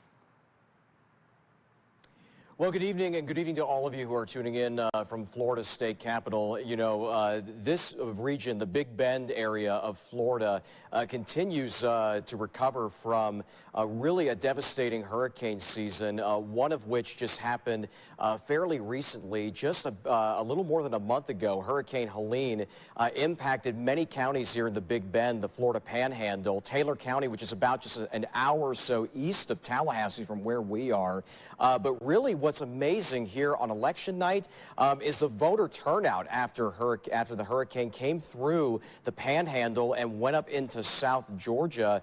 Earlier tonight, we've reported that Taylor County here actually came out and was on the verge at one point of 90% voter turnout. So even with the hurricane, people going through so much, voter turnout, there's been a lot of spawned up people getting active, their civic duty, wanting to really get involved and to participate in this election, even after going through some devastating impacts here in North Florida, indeed.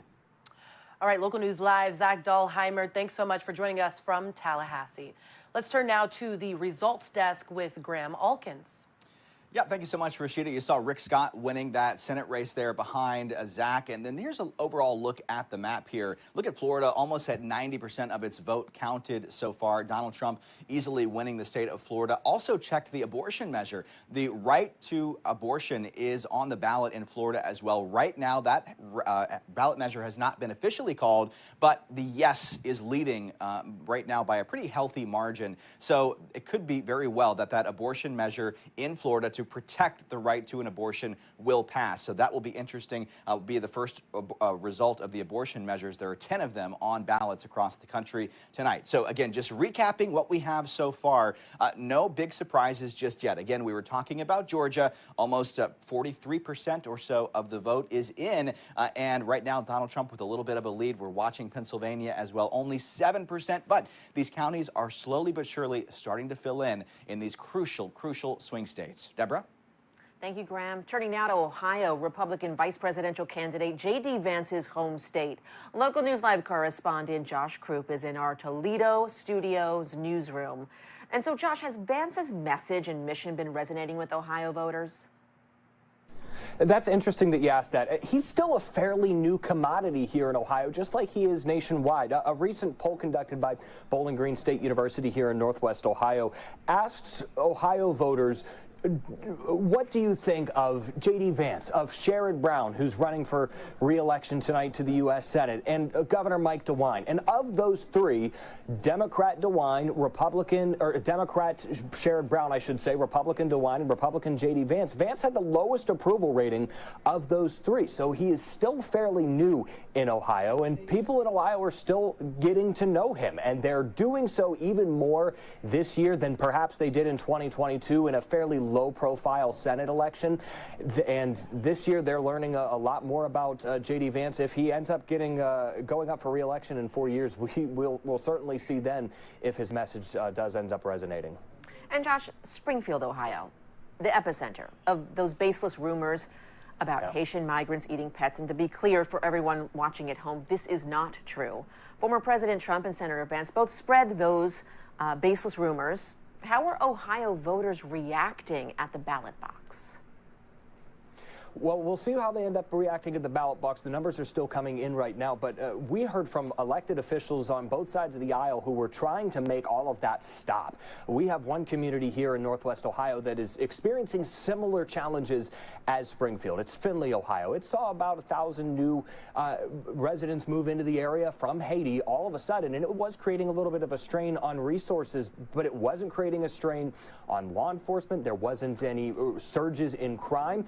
Findlay's mayor, a Republican, and the governor of Ohio said, please stop this rhetoric. It seems like that has toned down, and we'll see how Ohioans respond tonight at the polls. Josh Krupp telling us what's going on in Ohio tonight. Thank you so much. You are watching special coverage of Local News Live Election 2024. More real-time results in just 2 minutes.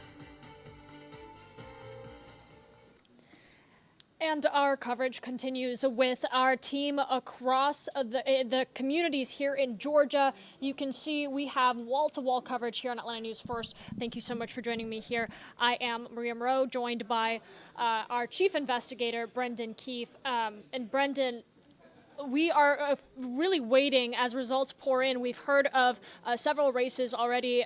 We're learning the latest information from them, but the big eye right now is on the presidential race. And I know that we'll have some updates for you here in a moment, but this is just, since the polls closed, this has been fascinating to follow. Yeah, you know, we normally expect we expected tonight a blue mirage right out of the gate, just because of those early numbers getting reported first. The opposite has happened. There's been a red mirage. We'll get to the results. They'll get to the results in just a bit, but at this point, it's way too early to tell. Less than half the vote is in. More than 2 million votes have been cast, but we're talking about many more millions to be counted, and it's really important where those votes come from. I think also interesting is to point out what's going on right now in terms of these polling places that were evacuated because of bomb threats. Those were in heavily Democratic areas. In fact, one of them, or five of the polling places were in Cobb County, which 83% went for Joe Biden in 2020. Same thing in Fulton County, went 73% for Joe Biden in 2020, and yet those polling places were evacuated. And the FBI and the Georgia Secretary of State, who happens to be a Republican, said that those were directly targeted by Russia, that Russian email addresses were attributed to those and web domains were attributed to those bomb threats. And, you know, you have to think they were going after a specific kind of voter trying to disrupt the election. Very important to note that we are putting out those latest updates on our website, atlantanewsfirst.com. If you do have the Atlanta News First app, make sure you have those notifications turned on. Any information regarding the election, including those bomb threats and what really was the results after the Federal Bureau of Investigation was called and others, we are putting out for you those live updates. We do know that several Fulton County and DeKalb County, several of their polling places were granted an extension. I think the latest in Fulton County was 7:43 that voters were allowed to cast their ballot because of those delays and interruptions. Yeah, and it's also important to point out that in Georgia, the law already exists that if you are in line by 7 p.m., and so if there's any kind of line for any kind of reason, if you're a voter and you're there by 7 p.m., they have to keep the polling place open in order for you to vote. That's if it takes an hour, 2 hours, 3 hours. And that also means that those precincts are going to be late in reporting their final results. And because Fulton County is so key, remember in 2020, Donald Trump was literally leading for days before finally the final Fulton County numbers came in, which made for that difference of 11,799 votes that were the margin, and obviously was a big part of determining who was going to be the next president of the United States. And that's what we're focused on tonight, really the nation watching as we are waiting for those live results to pour in, really minute by minute, waiting to see what the outcome is here in Georgia. The Secretary of State said earlier today that they are expecting Georgia to be ballots to be counted before midnight, which would be really incredible, for the state. This is a swing state. This is a very important state to both campaigns, as we saw in their push, both in Atlanta and Middle and South Georgia, where they came back over and over and over again up until just yesterday that the campaign was here. Yeah, and it's important to point out, Maria, that Georgia, although maybe not decisive this year, it could be. Only because if it's Kamala Harris, if she loses one of those sort of blue wall states of Michigan, Wisconsin, Pennsylvania, she needs to pick up one or two more states somewhere else. Same thing for Donald Trump. So let's go now to our Atlanta News First team in the studio with those latest updates. The presidential race here in Georgia. This with 47% of the precincts reporting. Former President Donald Trump has 55% of the vote to Vice President Kamala Harris's 44%. And just into Atlanta News First, the Associated Press has called the race for Georgia House District 14 in favor of Marjorie Taylor Greene. This covers Dalton, Rome, and Cedartown. And now to U.S. House District 5. This was just called in favor of incumbent Democrat Nikema Williams. This district covers parts of Atlanta, East Point, College Park, and Gresham Park. Here to break down the presidential results coming in, Atlanta News First anchor Tracy Hutchins and Kennesaw State University professor Dr. Ben Taylor. Yeah, Sean and Blair, we got a lot of new numbers just within the last 20 minutes or so. Dr. Taylor, tell us what counties you're really looking at, because you're looking at the margins here between the two candidates that could make a huge difference. That's exactly right. So a really important county right now, I think, at this point in the race, still very early, is Fayette County. This is a former Republican stronghold, but as we can see, it's very close. 75% of the vote is already in, but this is the kind of county that Vice President Harris and her campaign thought they could flip to make Georgia a victory for them in 2024. Again, that's not all the votes, but only about 2% separating the two candidates. That's right. A big deal. Yeah. And that's kind of why Kamala Harris kind of focused her campaign on metro areas, because on the outskirts, they really expected that to go red. That's exactly right. So places like Bartow County, for instance, very strong Republican area. Obviously, President Trump is doing very well, mirroring very closely to 2020. All right, Dr. Taylor, thank you. Sean? All right, and another check of the presidential race real quickly here in Georgia. 48.7% of the precincts are reporting with a slight edge to former President Donald Trump at 55%, Kamala Harris at 44%, and whoever wins, they're going to receive the Peach State's 16 electoral college votes on the way to the 270 needed to secure the White House. Both presidential candidates are holding result watch parties in Atlanta right now. Vice President Harris's campaign is in downtown Atlanta, while Trump's campaign gathers in Buckhead. Each group eagerly watching as these votes come in. And let's take a live look from the Fulton County elections headquarters, where ballots are actively being counted. This is at their hub in Fairburn. And it's been very active out there as the results come in, and we are keeping tabs on this race and the race for president here in Georgia. As you've been seeing the national results, but these are the local results here in Georgia, still very early on. But with 48% of the precincts reporting, former President Donald Trump has 55% of the vote. Atlanta News 1's Abby Kasouris is at ground zero for our state's elections at the Capitol. So Abby, the Secretary of State just gave an update. So walk us through what kind of update he gave. Well, we're expecting him to walk in any minute now, and when he does, we're really hoping to get a bigger picture at what's called the Big Four, these voter-dense counties here in Metro Atlanta, including Cobb, Fulton, Gwinnett, and DeKalb. We're hoping that will give us a bigger picture on what the results could look like later tonight. Abby Kasouris reporting live for us tonight. And again, another quick check of the presidential race in Georgia. We are expecting a photo finish to the end. 51.5% of the precincts now reporting. Edge still going to former President Donald Trump at 55%. Vice President Kamala Harris reporting 44% of the vote. Some perspective here. Georgia went blue 4 years ago. The last time Georgia went blue back-to-back was 1980 with Jimmy Carter. We will be here for you throughout the night for Decision 2024 on Atlanta News First. And we can send you immediate election results straight to your phone. As they come in, we'll be following you and keeping you posted. Right now, text the word results to 470-777 WANF.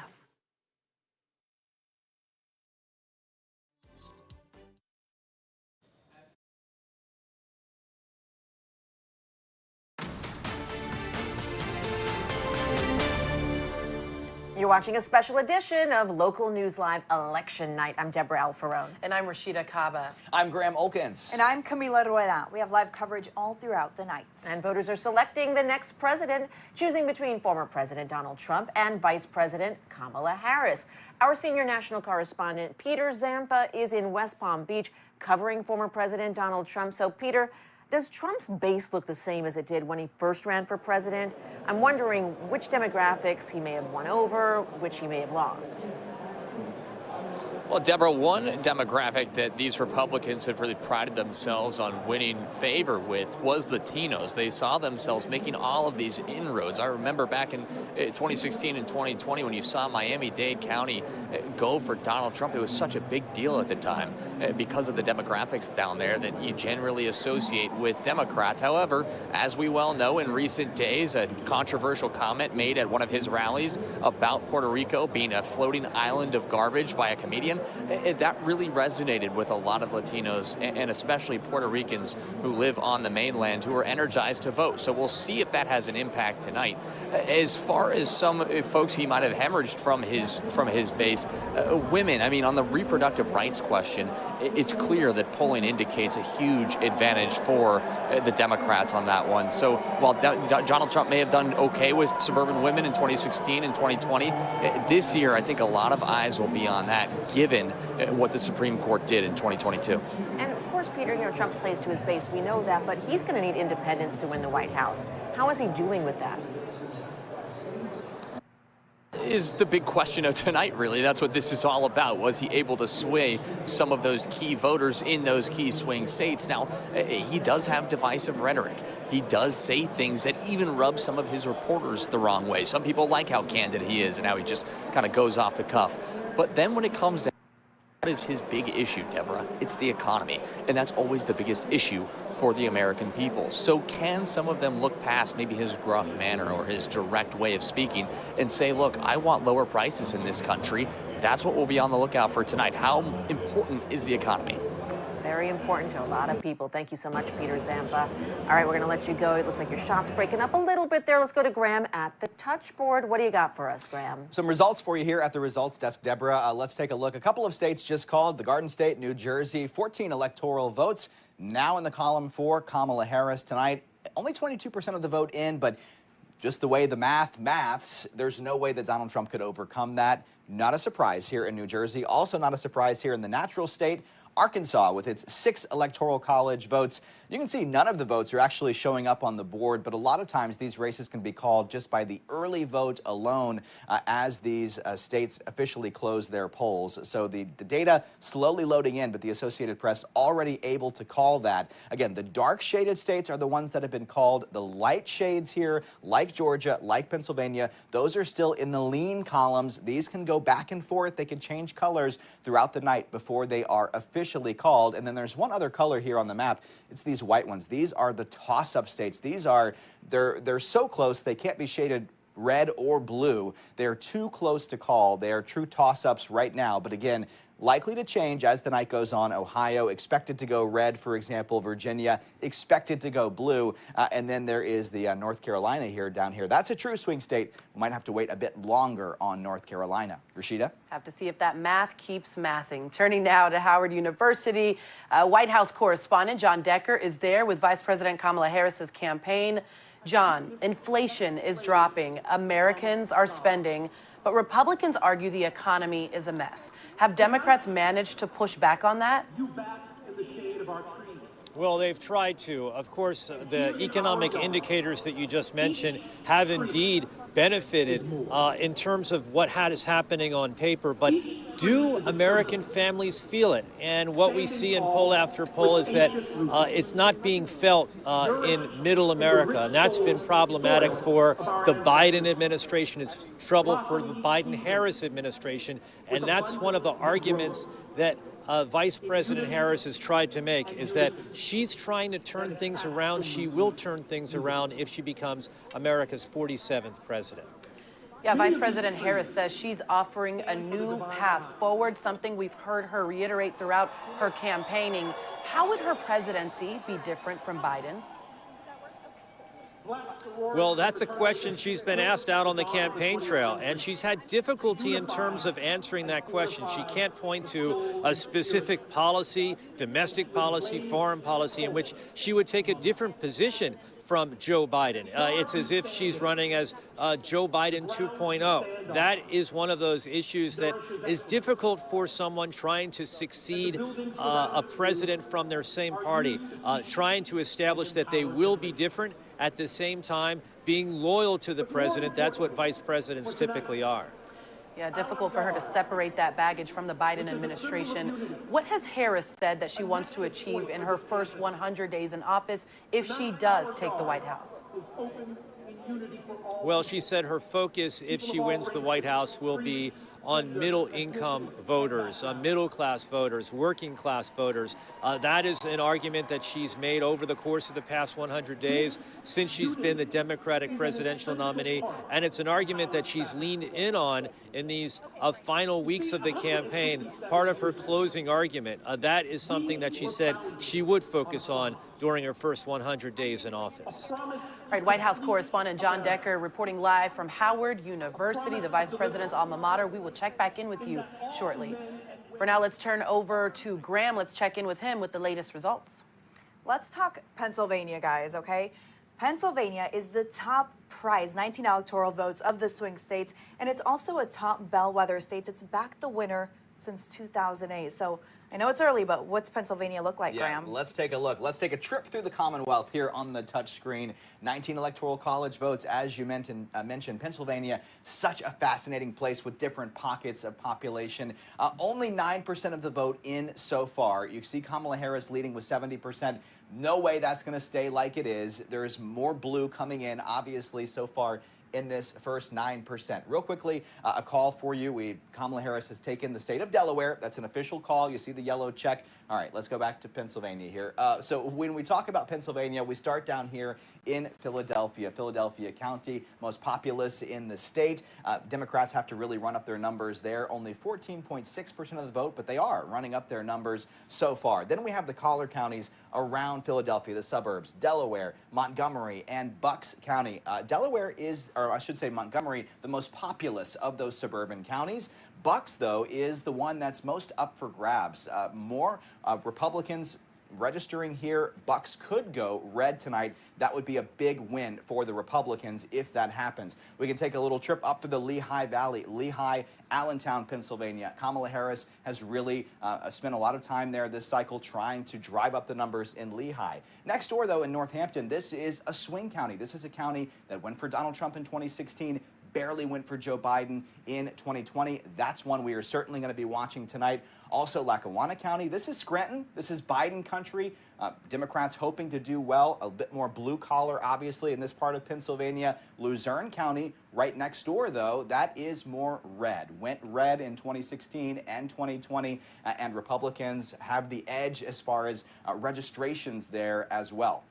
Some other counties that we are watching here, Centre County, in the center of the state. Very rural, red, except for Penn State, which is in Centre County. So Penn State usually makes that county go blue, but Republicans have really been targeting especially young men voters on the campus of Penn State, trying to flip Centre County to make that red this time around. That would be a big win for Republicans. Allegheny County, that's Pittsburgh, Democrat stronghold. They have to run up their numbers there. But then just north, you have Butler County. That is red, more rural. That's the site of the first assassination attempt against former President Donald Trump. So you can bet that Republican voters are very motivated in counties like Butler to get out there and vote. And then one other county we have to talk about is Erie. This has even been called a little Pennsylvania by some of the pundits here that actually heard, because it has it all. It's kind of a mini version of Pennsylvania. It has an urban center, it has agriculture, it has industry. It's a state that went barely for Donald Trump in 2016, barely for Joe Biden in 2020. Erie is a bellwether county. Deborah? Thank you, Graham. You watch Local News Live because we have reporters all across the country. So let's crisscross on over and see Joe McLean in Kansas City, Missouri. Voters there could scrap the state's near-total abortion ban. What would that amendment do, and how likely is it to pass? Yeah, it is, based on polling, it is pretty likely to pass here in Missouri, which is pretty amazing, as I've been here covering, as Republicans who hold supermajorities in the state legislature here have systematically been cutting away and banning abortion even after Dobbs in different ways, blocking funding and stuff. So the fact that this even made it on the ballot, including after a year full of different challenges, including over the ballot language, over the wording of how it was going to appear to voters. Big legal challenges over that. Legal challenges over the fiscal note, which is the part of the ballot that tells voters how expensive this constitutional amendment would be to local governments. So you can tell every single obstacle that Republicans here in Missouri could throw in front of this amendment to not have it on the ballot was thrown. And also the campaign has been really, really tough. But this amendment ultimately would do a couple of things. It doesn't just lift the abortion ban. It does specific things. First, it establishes the right to make reproductive decisions. That's the wording in the Constitution, including, it says, abortion and contraceptives. It also instructs courts to presume any restriction of abortion in Missouri to be invalid, unless it can be proven that it's necessary for safety. Another thing that this amendment would do, it prohibits governments from discriminating against abortion providers, abortion patients, obviously, and even abortion supporters, those who helped with an abortion. So discrimination would be banned under the Constitution. And finally, it does allow restrictions up to the point of viability. That's why many have described Amendment 3 in Missouri as being sort of back to the standard under Dobbs. But ultimately, based on polling, Missourians are likely to pass Amendment 3. at the same time also electing a slate of candidates that will likely systematically work to deteriorate that right. A lot going on there, and you explain it so well. Joe McLean, thank you so much for that reporting. Appreciate it. You're watching special coverage of Local News Live Election 2024. More real-time results in just 2 minutes.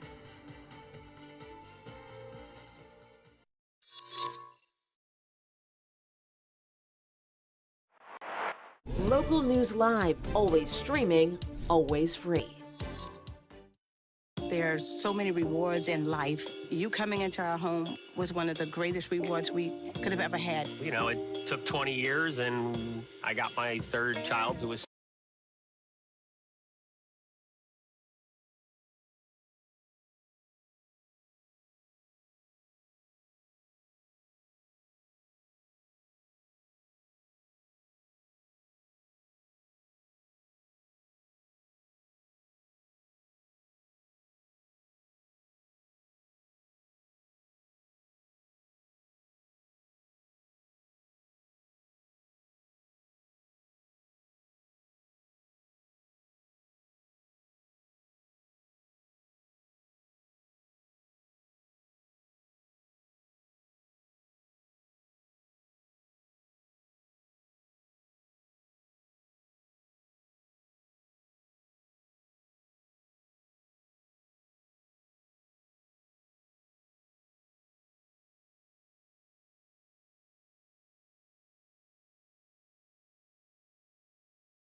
Live, always streaming, always free.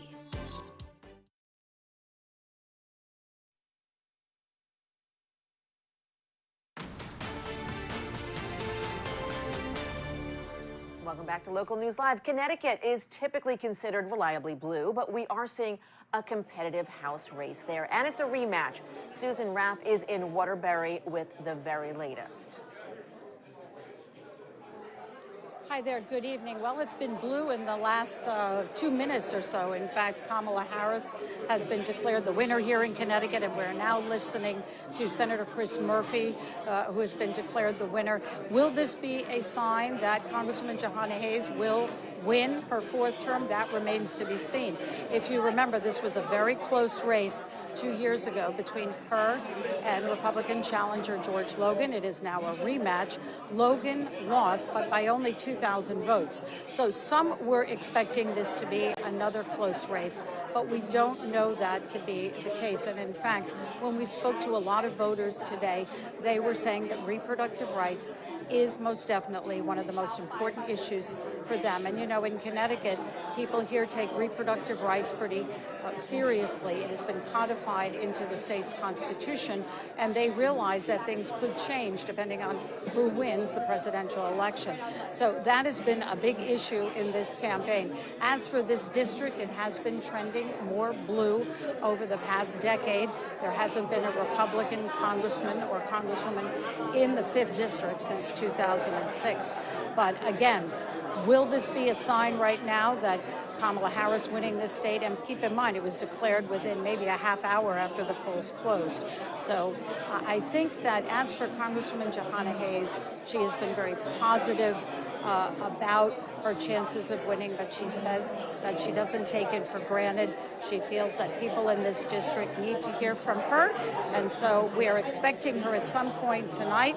She will hopefully win, or that's what she is hoping, but we're going to have to wait and see. So we're going to throw it back to you, but clearly this is one race that Democrats across the country want her to win to keep majority in the House of Representatives. Political reporter Susan Raff live for us in Waterbury, Connecticut. Thank you so much. We have to go now to Camila. She has some breaking news for us. Yeah, Deborah, out of Florida, Florida voters rejected an abortion rights amendment. This just coming into the newsroom. They voted, it's not passing. So they needed 60%. It was a 60% threshold. And I want to show you the numbers. It's about 90% reported so far. And you see right there, it says 57%. So it looks like they're saying it's not going to make it. Florida rejecting it. So that means that that 6-week ban will stay in place. And this abortion rights measure here was going to protect abortion up to viability or to protect the life of the mother. So it looks like the 6-week ban is staying in place. Governor DeSantis' ban. Yeah, that is big news out of Florida. A 60% threshold, hard to get to apparently in Florida. I don't think any of the other abortion measures have a 60% threshold unique to Florida here. But Florida in general tonight, an interesting storyline going on here. Florida is shifting even more red than it was in 2020. That's what we are seeing in the numbers with 92% of the vote in. Nearly every area of Florida has shifted further to the right this cycle. You see very little blue on this map. Florida, remember, used to be a swing state just several cycles ago, but now reliably red, including in Miami-Dade County, the most populous county here in Florida. Of course, it's a majority Latino population here. There have been a lot of storylines this cycle about Latino votes, Latino voters, Hispanic voters shifting toward Donald Trump. That's certainly playing out here tonight in this heavily Cuban county as well. Miami-Dade here in Florida. Donald Trump winning 55.4% of that vote, about an 18 percentage point shift toward Republicans, toward Donald Trump in this county alone. Those are huge numbers coming out of Florida tonight and could potentially be an early indicator, but that is, again, just what's happening in Florida. Rashida? All right, Graham, we will check back in with you shortly. Let's take you now to Battleground, Georgia. Our Abby Kasoris is at the Election Operations Center. Abby, Georgia came down to less than 12,000 votes in 2020. What are state officials saying about this year? We were talking with the chief operating officer for the Secretary of State. He's been losing sleep over some of these polls, which show that the margins could be as close as 1,000 votes here in Georgia. That's why he says it's so important what they're doing now, the election process, making sure that it goes smoothly. He expects there's going to be a lot of increased scrutiny over this year's election. Yeah, and there was a battle over absentee ballot deadlines in Cobb County. Where did things end up landing there? I think the frustration that was felt by some folks is that there was so much back and forth. Of course, this happening within the week before the election day. This lawsuit was filed asking for more time for these absentee ballots to be counted over in Cobb County, which is one of the most voter-rich counties. There's a lot of votes to be had there. This issue came down to about 3,000 absentee ballots. That extension for those extra days originally granted by a judge, and then the Georgia Supreme Court overturned that ruling just yesterday. So those 3,000 or so folks, we haven't heard from them, but really they only had two options today. They either could go to the Cobb County Election Board and turn in that absentee ballot that they had filled out, or they could go to their polling precinct and null and void that ballot and vote in person. A lot of concern over if some of those folks maybe were out of the state at the time or could be sick, maybe don't have a car, couldn't make it to some of those polling locations. And with the margins so close, pretty much all the votes are really critical here. Abby Kasoris, I know you are waiting for a press conference to get underway. We will check back in with you later on. For now, you are watching special coverage of Local News Live Election 2024. We have more real-time results coming up after the break. Thank you for joining us back here at the First Alert Desk on Atlanta News First Plus as we continue to cover election results pouring in minute by minute. Many of the Georgia races have been called on a local level, and more are still to come. I want to continue by talking about the race that everyone is watching, and that is the presidential election. Former President Donald Trump and Vice President Kamala Harris now putting their faith in the American people to see whether Trump is going to have his chance back in the White House, or if Vice President Kamala Harris will carry the mantle from Joe Biden. So to talk about that, I want to bring in our Atlanta News First chief investigator, Brendan Keefe, as we really delve into the results and what they mean so far. I know the East Coast is going to be the first to kind of start to see those numbers, and then we'll work our way west. Yeah, exactly. And of course, the first battleground state to have polls close is Georgia, 7 o'clock. So we've already seen a lot of results come in. More than half the vote is in, or the estimated vote. When we talk about percentages of vote in, we have to keep in mind that we don't know exactly how many people voted, so it's an estimate. But more than 55% of people voting, and there's still a 10-point spread between Vice President Kamala Harris and former President Donald Trump, about 55, 44, 10-point spread there. And what's interesting is, as these numbers continue to come in, we're not seeing that spread change very much. Now, a lot of people will say, well, we haven't heard from Fulton County, we haven't heard from Clayton County. That's actually not true. We're getting huge numbers in from those counties as well. So that leads to the question of, where are these votes left for Kamala Harris to make up an 11-point spread when more than half the vote is in.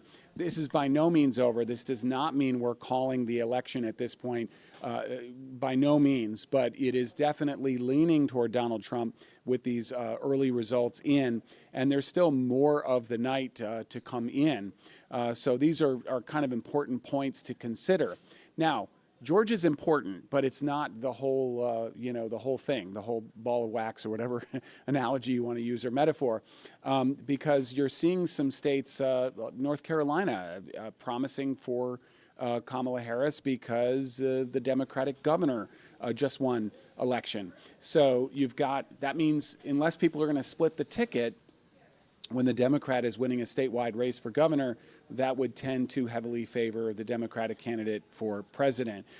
There are several paths to victory that include Georgia. There are several paths to victory that don't include Georgia for both candidates.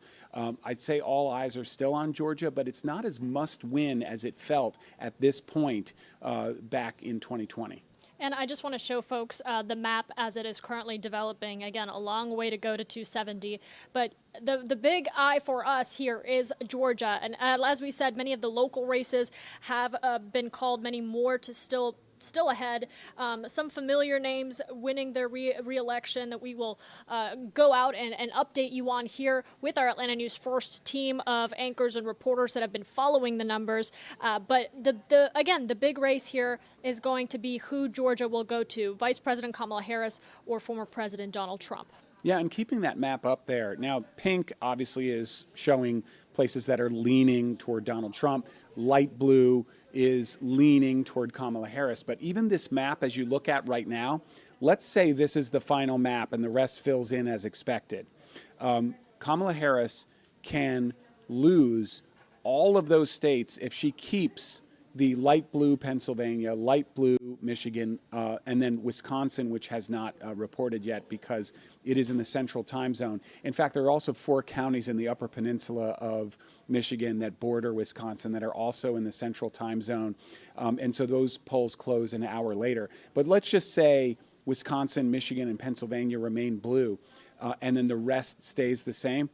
She gets 270 electoral votes with that one congressional district in Nebraska and another in Maine. So that's how it would shape out. And we are going to check back in on the presidential race. And I want to talk for a moment about the local elections here in Georgia and the results from that. And for that, we are going to send you out to our Atlanta News First team. Again, following the numbers very closely, both on air and online. You can stay with us on Atlanta News First and Atlanta News First Plus. Atlanta News First. This is a Campaign 2024 election update. It is 8:56 here on election night here at Atlanta News First. I'm Blair Miller. And I'm Sean Gables. More than half of the votes are in for Georgia. Let's take a quick look at the presidential race in Georgia.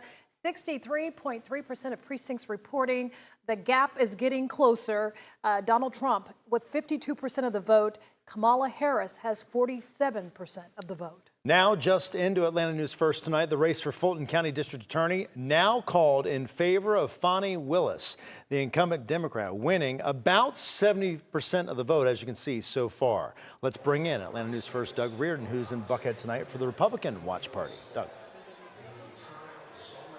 Oh, I love saying I told you so, guys. We were talking about just this effect earlier in the show, where some of these counties like Fulton, Gwinnett, and Cobb were going to start bringing Harris closer to that large gap that we saw forming earlier. But all the same, here at the GOP watch party in Buckhead, there is already an air of confidence among some of the people who have gotten up there to address the crowd.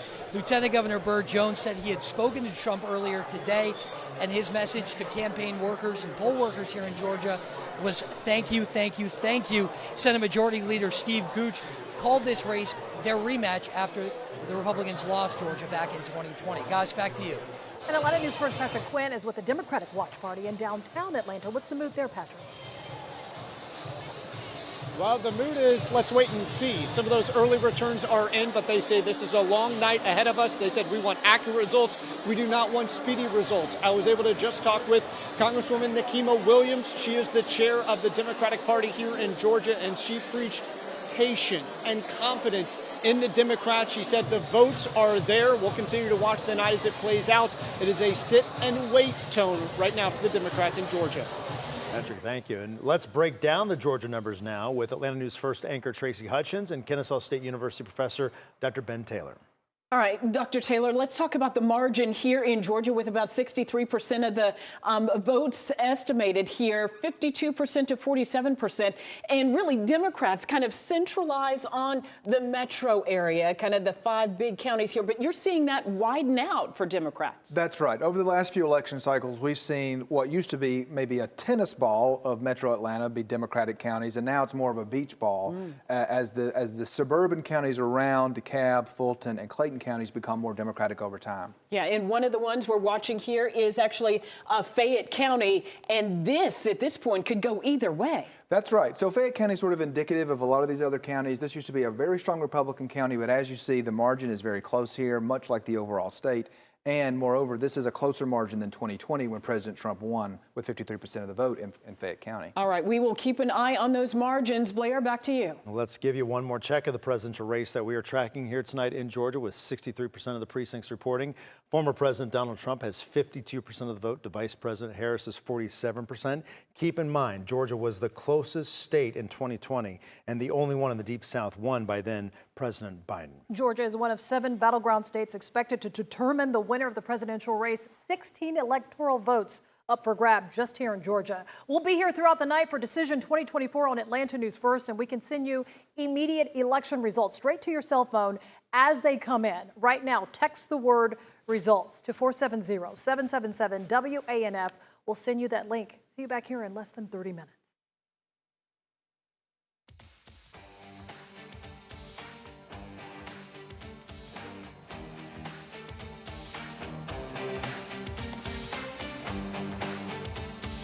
News Live, always streaming, always free.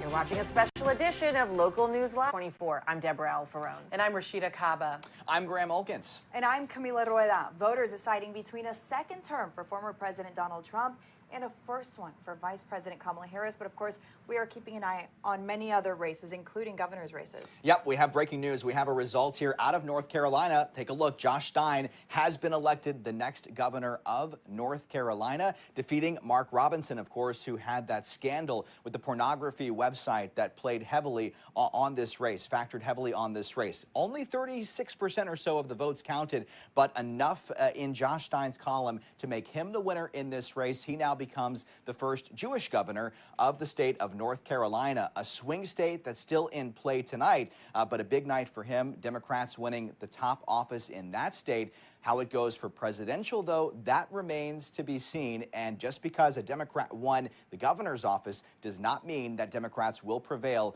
for the electoral votes in that crucial state. That's what we are still watching tonight. But Rashida wanted to bring you this breaking news.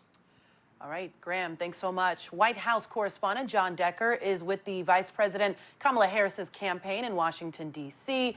John, we are witnessing history in the making tonight. What are you seeing? What are you hearing? I know you are on Howard University's campus. Well, there's a lot of excitement here. After all, this is an alum of Howard University who will be addressing her supporters here this evening. You can hear that crowd behind me. They're so proud of the fact that this is a person who graduated from Howard University, chose to have her watch party here at Howard University. So what we have right now is a situation where the vice president will likely address this crowd, perhaps in the 11 o'clock p.m. hour, obviously waiting for additional results to come in, particularly from those swing states. A lot of excitement behind you. The polls actually just closed in battlegrounds, Arizona, Michigan, and Wisconsin. How crucial are they to clinching the White House? Oh, there's a path for Kamala Harris that involves winning those blue wall states. You mentioned two of them right there, Michigan and Wisconsin. Those two states, along with Pennsylvania, provide one path for the vice president to get to 270 electoral college votes. So we'll have to wait and see as the votes are counted in Michigan and Wisconsin what happens there. We know that votes are still being counted in Pennsylvania. Polls have already closed there. And as for Arizona, that's a state that Joe Biden won, not by much, 4 years ago. And obviously Kamala Harris trying to keep it in her column. The former president, Donald Trump, hoping to flip that state back into his column for this election cycle. Yeah, we also know how crucial that 2nd congressional district in Omaha, Nebraska is for the Harris campaign. Now, after so much political polarization, what has Harris said she would do to unite the country if she does win? Well, what she has said in the closing days of the campaign is delivering this message of unity, saying she wants to reach out to the other side, wants to bring people together. It's a very different type of message that we're hearing from former President Donald Trump. But what she will do specifically, I think that one of the things that we'll see coming out of... And we think that's really important. We added photo ID for all forms of voting, including the absentee ballot process, and people trust the process. We also have the cleanest voter rolls in the entire country. And that's because we joined a multi-state partnership that we share data with our other 25 member states. So when you move to those states, we find out about it. And we were able to remove 432,000 people by being part of that organization. So we have the cleanest voter rolls in the entire country. That gives voters confidence. So we do have secure, fast, and accurate elections. But also, we added another element. I would call it a bonus, but I think voters deserved it. We made sure, and I led to make sure that we would have fast lines. And today you saw result of that. With our electronic poll pads, people were checking in, and we were checking it all day long in 49 seconds. We think that's awesome, and so did the voters. And then the 49 seconds. We think that's awesome, and so did the voters. And then the average line time, you don't need water when your average line time is 2 minutes. So you think about that, in 3 to 5 minutes, people were ready, they had their card, ready to start voting. In and out in 10 to 15 minutes. And so that happened throughout the entire state. No complaints about long lines. So we improved on performance, and we'll fight and continue to do that every day for the voters of Georgia. If you look at where we are right now, we are at 5.22 million people, total people that have cast ballots, and we had 1.2 million today, which was a record. Coming into it, we had a record for the early votes, and we had 4,033,000 votes. So you add that all up, we'll be at 5.22. I think you all know that we had some threats, but that just shows you the resilience of our system and our people. We're battle tested. All the early votes from Fulton County, in spite of some of the issues that they had due to those threats, were up by 8 p.m. And many of the other counties are at that same location and in good shape. So right now we have about 3 million votes of the 5.22 million that are up, and they're out there for all of you to see, plus all of America. So that is about 60%. There's a few more that are happening. This is the first time we put into state law that people had an hour to get those up from the counties, and by and large, most of them hit that mark. So they made great progress. I'm glad that we've added the accountability measure, because I wanted to make sure that counties could perform to the voters' expectations. Okay, you're just So listening right now to Secretary of State Brad Raffensperger in Georgia talking about voting and the record numbers from today. Let's go live now to Peter Zampa, who's in West Palm Beach, Florida, with the Trump campaign. So, Peter, which issues did Trump zero in on in the final days of his campaign? Well, Deborah, I think it was all encapsulated really at his closing message event the other week at Mar-a-Lago, where he had a number of folks up on stage talking about personal stories under the Biden-Harris administration. One family came up to talk about immigration, another to talk about his small business not doing well as far as the economy goes, and another who suffered whose son died in the withdrawal of Afghanistan. So really showing you what that closing message was, saying we do not need 4 more years of this Biden-Harris administration. We need a new wave. How confident is the Trump campaign feeling about a win? As I look to the board now, he is ahead. Of course, it's very early in the night, but what are they saying? It is very early in the night, and I'm sure they would like to temper expectations, but we can't lie. This Trump campaign is very confident. They have been this whole time. As John's been saying, the Harris campaign is cautiously optimistic. That's not how this Trump campaign rolls. They think they have this in the bag, but they also come out and say, look, the only way we can lose is if it's stolen from us. Absolutely. Further to that, what is Trump saying about uniting the country if he does win? Well, he likes to say that he will be a president for everyone and that his months and years of prosperity will make everyone in this country happy. But his rhetoric says otherwise. It's very divisive. Just yesterday, I mean, you want to talk about uniting all Americans. He was talking about one of the most popular people in Democratic politics, saying very not nice things, we'll leave it at that, about former Speaker Nancy Pelosi. So if he is planning to be a president for everyone, his divisive rhetoric certainly says otherwise. Peter Zampa, we'll be checking back in with you. Thank you so much. You're watching special coverage of Local News Live Election 2024 as we leave you taking a live look at the U.S. Capitol. More real-time results in just 2 minutes.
Streaming always free.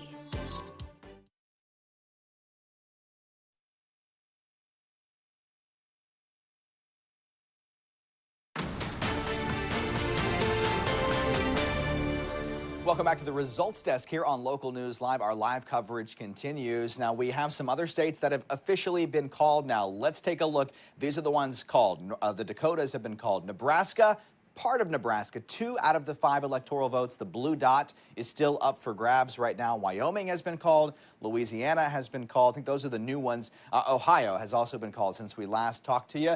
On the Democratic side, you see Illinois, New York with its 28 electoral college votes also now called. Tightening up a little bit in this electoral college race, but none of the swing states. We're still waiting on all 7 of those all-important swing states, so the night's still going to be very long. You see, as it stands right now, Michigan and Pennsylvania, part of that all-important blue wall, they're light blue. They're leaning toward Democrats right now, but in Pennsylvania, for example, less than 20% of the vote has been counted right now, so still could go either way. Kamala Harris, though, had about 60% of the vote so far with that 20% counted. In Georgia, we're up to almost 70% of the vote counted there.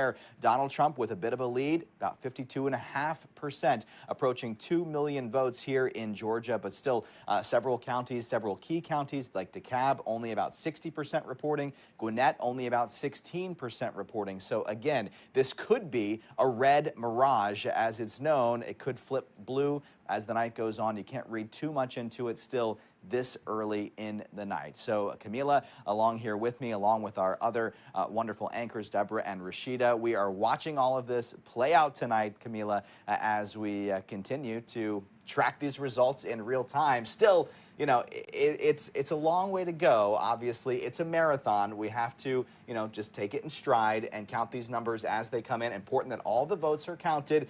And it seems we just heard from the Georgia Secretary of State that things are going well. Yep, with record-breaking numbers there in Georgia. Rashida is joining us now as well.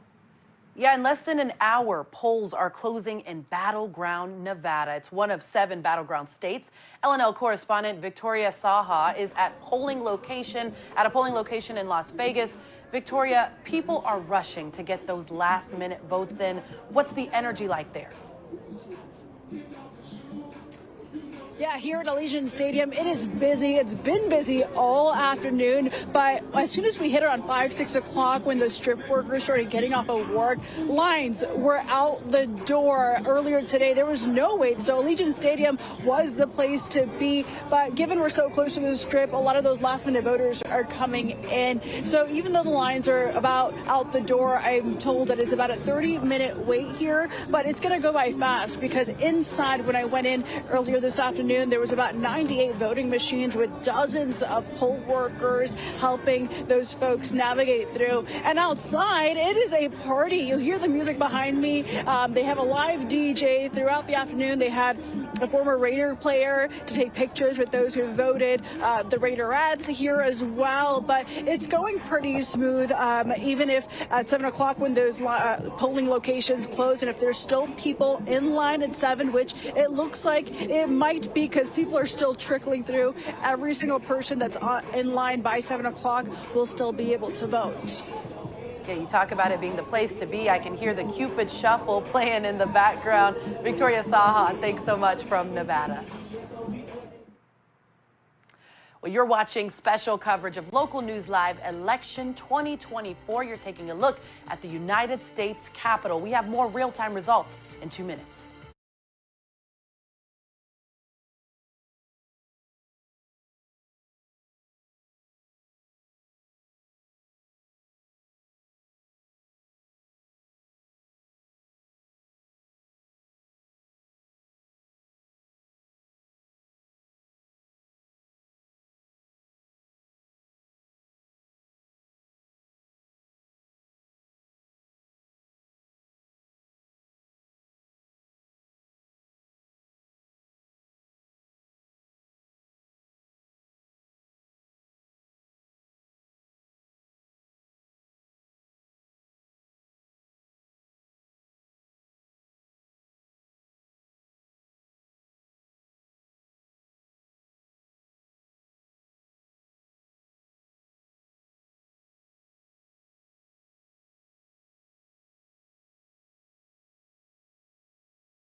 always free.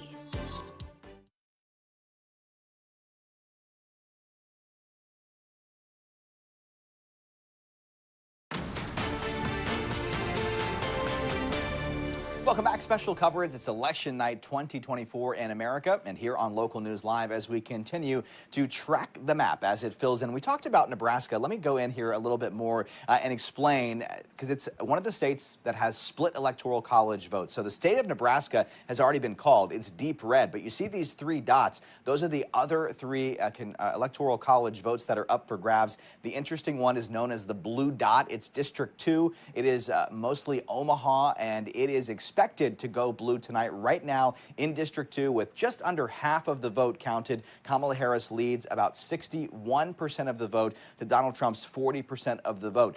That one electoral college vote is crucial for the Democrats if they pick up the blue wall. If they pick up the blue wall states of Pennsylvania, Michigan, and Wisconsin, then they need that one blue dot of Omaha to get to exactly 270 electoral college votes. Those in the blue wall leaning blue at this moment. Wisconsin, though, just starting to fill in here. Let's take a look at Wisconsin as we're getting our very first results. Only 2.5% of the votes counted so far. So just keep in mind, we have a long way to go tonight, but we're starting to get, oh, there's filling in real time. Dane County, that is Madison, expected to go dark blue here. And then we're also seeing some results in Waukesha, one of the suburban Milwaukee counties. So starting to trickle in, and hopefully this map fills in quickly here in Wisconsin, a crucial state. Camila, just like all those other 7 battleground states as well. All right, actually, let's go to Josh Stein. He's speaking just now after winning the governor's race in North Carolina. It's about creating opportunity for every North Carolinian. Like me, we chose hope over hate, competence over chaos, decency over division. That's who we are as North Carolinians. And I am so honored that you have elected me. All right, some competing audio streams there, but giving his victory speech there after defeating Mark Robinson in North Carolina. We can take a look at North Carolina again as well. Almost half of the votes in at this point.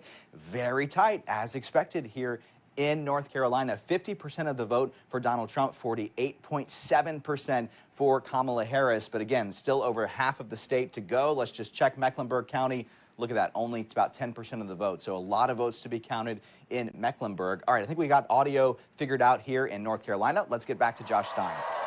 North Carolina is home. Home to remarkable natural beauty. Home to small businesses and Fortune 500 companies.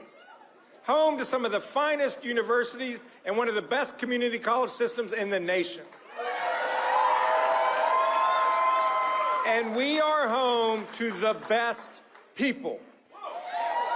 As we celebrate tonight, our hearts are with the folks of Western North Carolina who are still struggling. Hurricane Helene swept in devastation, destruction, and darkness. But the goodness of North Carolinians shone through. Neighbors helping neighbors, people dropping everything to lend a hand. And by the way, none of those folks cared whether the person they were helping was a Democrat, a Republican, or an independent.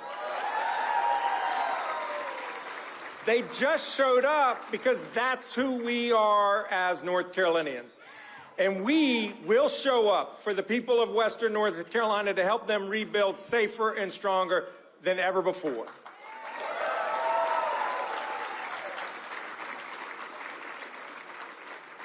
I ran for governor because I love our home state, and I believe in the promise of North Carolina, that where you come from should never limit how far you can go. That our kids and grandkids should enjoy a better and brighter future than we've had. That every North Carolinian should have a fair shot at success, starting a small business or getting a good paying job everywhere in this state, including small Josh Stein, the town governor-elect here in North Carolina, giving his victory speech after coming out on top with a big enough margin to call that race very early. More results to come. Stay with us. You're watching special coverage here on Local News Live.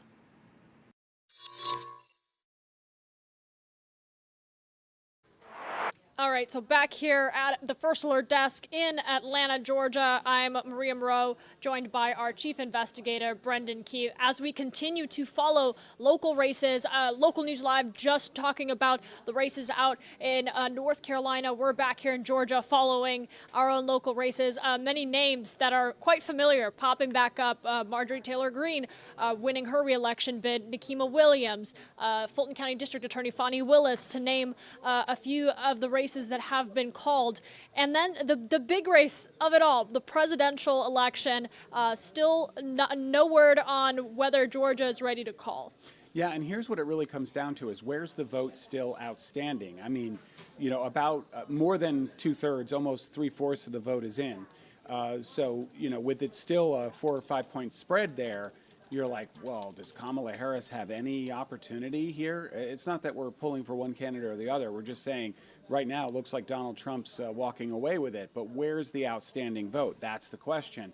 So it turns out about 15% of the expected vote from Fulton County is still outstanding. About 27% of the outstanding or vote in DeKalb County is still outstanding. And remember, that's where those bomb threats affected 5 polling places. That may delay those numbers coming in. What really surprised me was one of the big, quote-unquote, blue counties that's still out is Chatham County. That's where Savannah is in southeast Georgia. Only 6% of Chatham County is in. That means 94% of Chatham County hasn't reported, and that is going to skew those numbers toward Kamala Harris, or at least it's expected to. Is it enough to overcome, you know, that spread right now? What's really fascinating is at this point, back, you know, 4 years ago, Donald Trump was leading by similar margins over Joe Biden, and then Joe Biden ends up winning it when all the votes finally come in.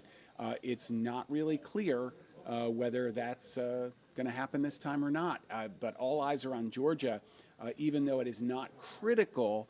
It's certainly an important puzzle piece to building towards those 270 electoral votes, because it really is a game of chess on that electoral map. And just to reiterate, you know, we've been talking about this all day and into the night. We have comprehensive team coverage from our Atlanta News First team, our team of reporters.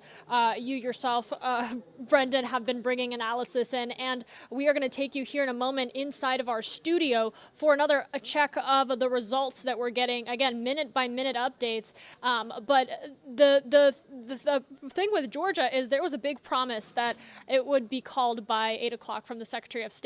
They were confident, and then we experienced, as you said, some of those issues with certain polling locations having to delay and pause their voting, and now we're seeing at 9:25 this push to continue to count those ballots and get Georgia's final overall call in. Well, what they promised was that by 8 o'clock that all of the early vote would be reported, and that's almost 70% of the total expected vote, because that was the early in-person voting, which was incredibly popular this year, and then also the absentee votes that were received prior to today. Again, 67 to 70% of the expected total vote, and that those numbers were essentially required by law to be reported by 8 o'clock. That just didn't happen. We are expecting the results to come in by 11. It's still early yet. And speaking of those results, let's check in now with our team. Let's give you the latest information we are getting on the presidential race that's happening here in Georgia. This is with 73% of the precincts reporting at this hour. And former President Donald Trump has 52% of the vote, while Vice President Kamala Harris has 47%. Atlanta News First, Abby Kasoris just got an update from the head of Georgia's election. Abby, exceptionally high turnout today. And the Secretary of State really wanted to point that out in his last update. Not only did we see record-breaking numbers in terms of the early absentee voting, but also on Election Day, saying 1.2 million Georgians cast their ballot today. He wanted to commend and give himself a pat on the back for the work that they've done since 2020, saying that they've made it easier to vote and harder to cheat, something we've heard him say over the last couple of years. We'll continue to bring you guys updates as we are expecting more updates, especially before the 10 and 11 o'clock hour. Abby, thanks. Now let's move to Atlanta News First reporter Adam Murphy, who's in Gwinnett County, a major voter base this election. Hey guys, second largest county in the state of Georgia, and it's hopping in here at the elections office. All of these people coming in are actually bringing votes from all the precincts, more than 150 within Gwinnett County. They come, they check in, they're assigned to a station, they turn over the voter cards, and then over to your right, this is the tabulation room where they are uploading all of the results into the computer, and I'm told we should have all of them in by about 11:30 this evening, guys. All right, thank you, Adam. And now let's break down these newest Georgia numbers with Atlanta News First anchor Tracy Hutchins and Kennesaw State University professor Dr. Ben Taylor. Well, Sean, we are looking at some of those numbers. Dr. Taylor, let's break that down. Gwinnett County specifically, or Adam Murphy mentioned. Now, this is a very large county when we take a look at it there, but we only have a small percentage reporting. That's important. That's exactly right. So this right now is a math problem. Just that the votes are cast, we're just tabulating the ballots. And so the fact that Gwinnett County is reporting such a low percentage of their overall votes right now just means that we can't make any assumptions about what the race will look like in the end, because this is such a vote-rich county. Yeah, and there's another county we're looking at too, Fayette, that's kind of, somewhere in the middle there. Some are calling this in many ways a bellwether county that could go either way and possibly predict how Georgia goes. That's right. So this is very similar to the overall vote total right now that you see here in Fayette County. And my sense is that as these get closer to 100% reporting, that it's going to mirror very closely what the overall outcome for the state is. So do we see Vice President Harris overtake former President Trump? We'll have to wait and see. Yeah, in some of these counties, too, we had been talking about the margins, like the margins between the two candidates very close together.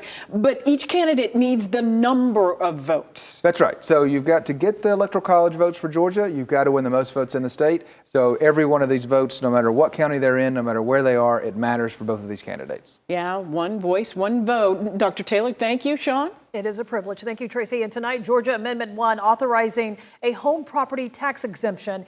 It has passed. Now to Georgia Referendum A, which increases the personal property tax exemption in Georgia, has also been projected to pass.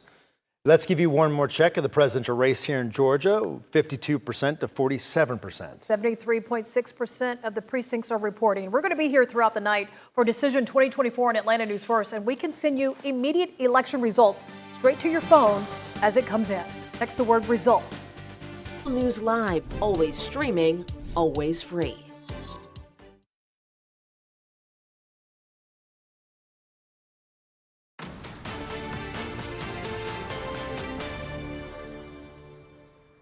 You're watching a special edition of Local News Live. Election night 2024 results are pouring in. Those 7 battleground states, those could determine the winner. L&L on the ground with the people who know those races best, our local journalists. I'm Deborah Alfarone. And I'm Rashida Kaba. I'm Camila Rueda. And I'm Graham Olkins. Well, let's talk about some Senate races. We haven't talked a lot about the Senate races yet tonight, Camila. There are several battleground Senate races. Yeah, there are 34 open seats. Now, Democrats have more seats to defend here. So which ones are you looking at, Graham? That's right. Let's go ahead and take a look here. Let me switch sides real quickly so I can do this a little bit better. But in Arizona, no results coming in just yet. In Florida, Rick Scott, the winner here. Not necessarily a surprise, but the big battlegrounds we're watching, Jim Justice, again, not a battleground, but winning, giving Republicans 1 seat there in West Virginia. Texas, of course, this one is a battleground race. Ted Cruz right now with about 53% of the vote, with about 60% of the votes counted. He is going up against Colin Allred. Democrats are really staking a lot on this race. Of course, Beto O'Rourke came very close, but was not able to beat Ted Cruz. Democrats are hoping Colin Allred may be able to do it. But again, 60% of the vote, Ted Cruz with a healthy lead as of right now. It depends where the rest of those votes are coming from.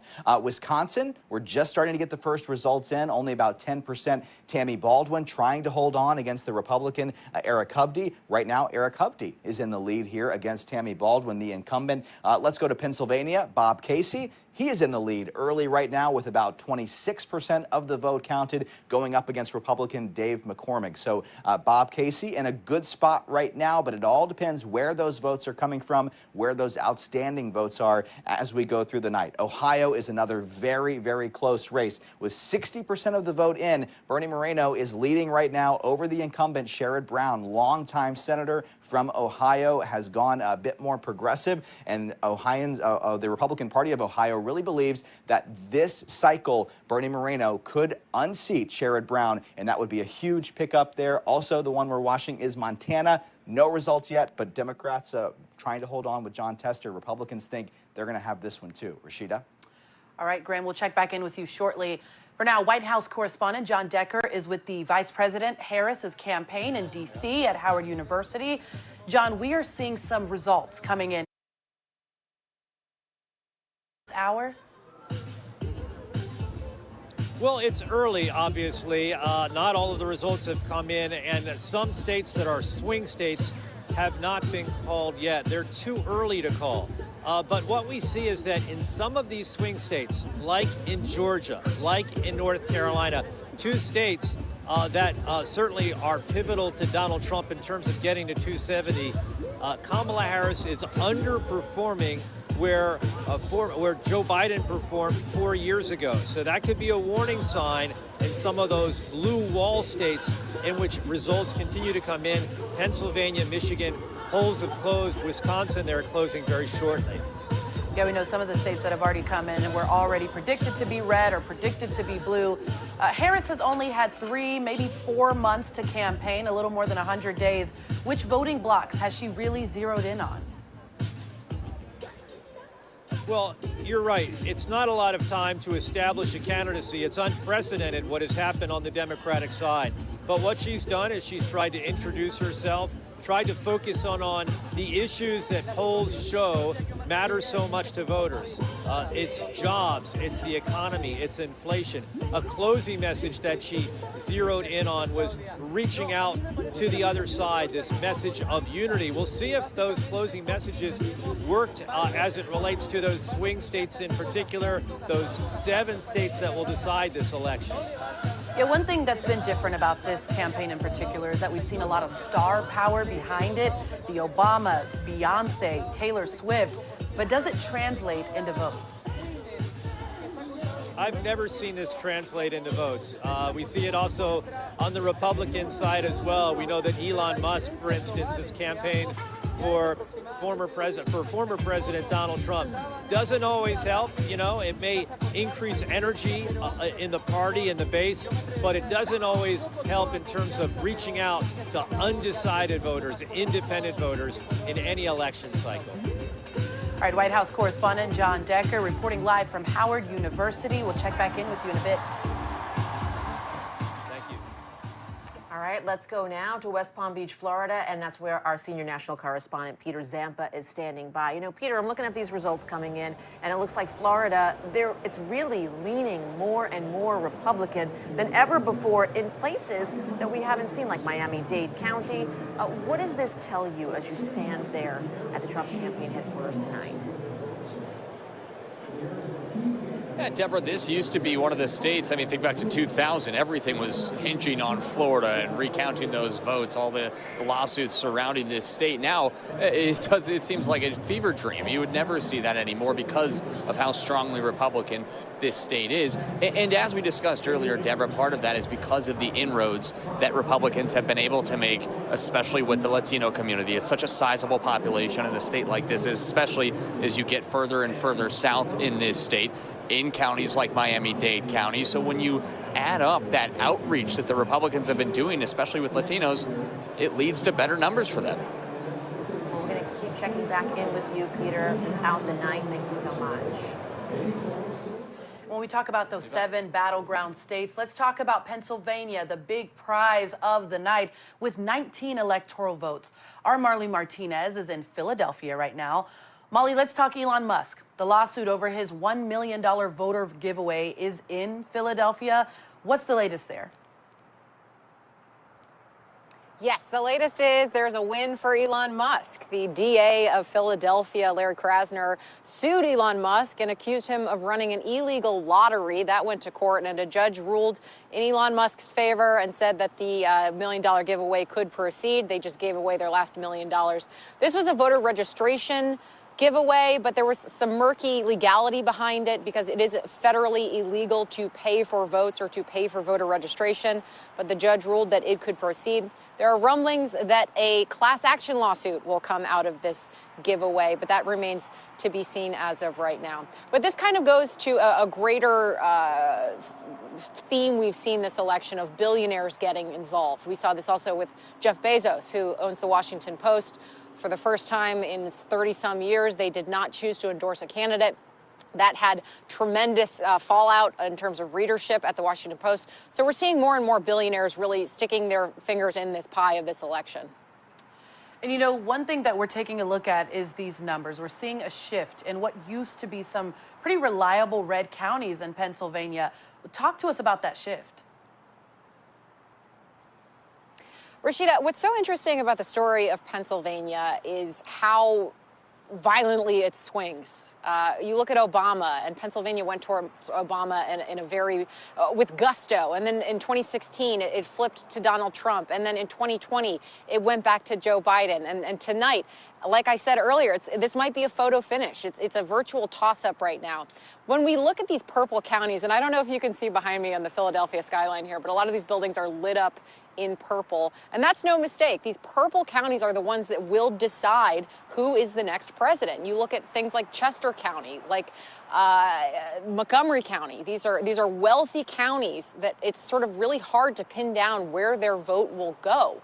And then you have Bucks County. This is another county that will be a kingmaker in this election. All right, our Marley Martinez keeping her eye on the prize there in Philadelphia. Thanks so much. And you are watching special coverage of Local News Live Election Night 2024. We have more coming up for you after the break.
Thanks for joining us here for a special coverage, election night coverage on Local News Live. We have some breaking news out of New York where people have voted yes. New Yorkers have voted to protect the civil rights of people who are seeking or have had an abortion. And looking at those numbers, it looks like 72%, Graham? Yeah, overwhelming numbers here in New York. So abortion was not mentioned specifically in the text of this measure here as we take a look at the numbers. But basically, this is a measure that would basically the legislature could not pass any restrictions on abortion now that this measure has passed. Again, overwhelming 72% of New Yorkers voting in favor of this particular ballot measure. Another breaking result here for you. Want to go to the Senate. Angela Also Brooks will be the next U.S. Senator representing the state of Maryland, defeating Governor Larry Hogan in this very close, well, actually, yeah, a little bit of a close race here, 10% separation here, but only about 56% of the vote counted so far.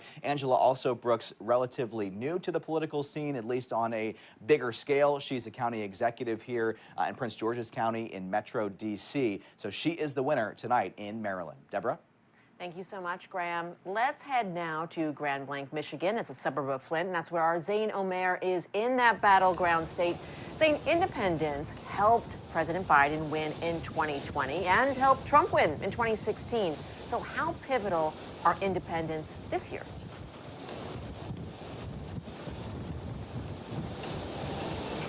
Extremely important. It really could go either way here. While they are a small segment of voters, they have a huge impact in deciding elections. Some turn out to be non-voters, so it's really about motivating them and which campaign has better mobilization, a better ground game. I talked with multiple analysts who say Harris's campaign is better organized here with more offices, more volunteers. But on the other hand, experts say Trump's campaign, after Lara Trump became the co-chair of the RNC, diverted some funds from their Get Out the Vote effort to pay for legal fees for the former president. And then in the messaging, experts have said there's more of a concentrated effort to reach across the aisle from Harris, which may appeal to more independent voters. She said she's open to having a Republican in her cabinet, while they argue Trump's recent comments about women, rallies that have struck a negative chord, have been more alienating. But does that matter to an independent who may be voting for Trump or maybe looking at some more important issues? That's something we still have to see. Absolutely, and we'll see more as the night goes on. We're certainly waiting to see the results there in battleground Michigan. But I wonder, you've been out there reporting all day. What are you seeing and what are people saying when you talk to them?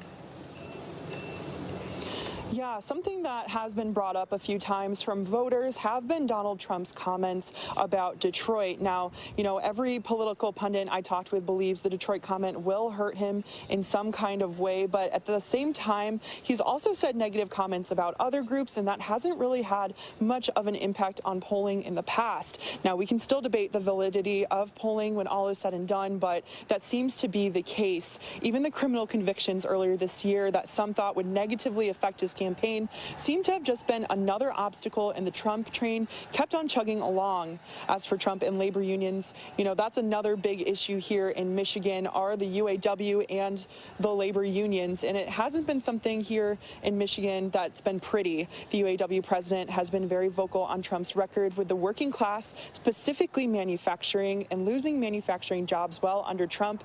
Also, the possibility the CHIPS and Science Act could be repealed under Trump has been a concern. Even just recently, there's been a $325 million investment to expand a semiconductor industry in mid-Michigan, but there is no true data that I have to point about the UAW's membership, like in the sample that was provided by the Teamsters that showed rank and file favoring by Trump by 70-something%. And the union chose not to endorse a candidate as a result. But again, the manufacturing industry,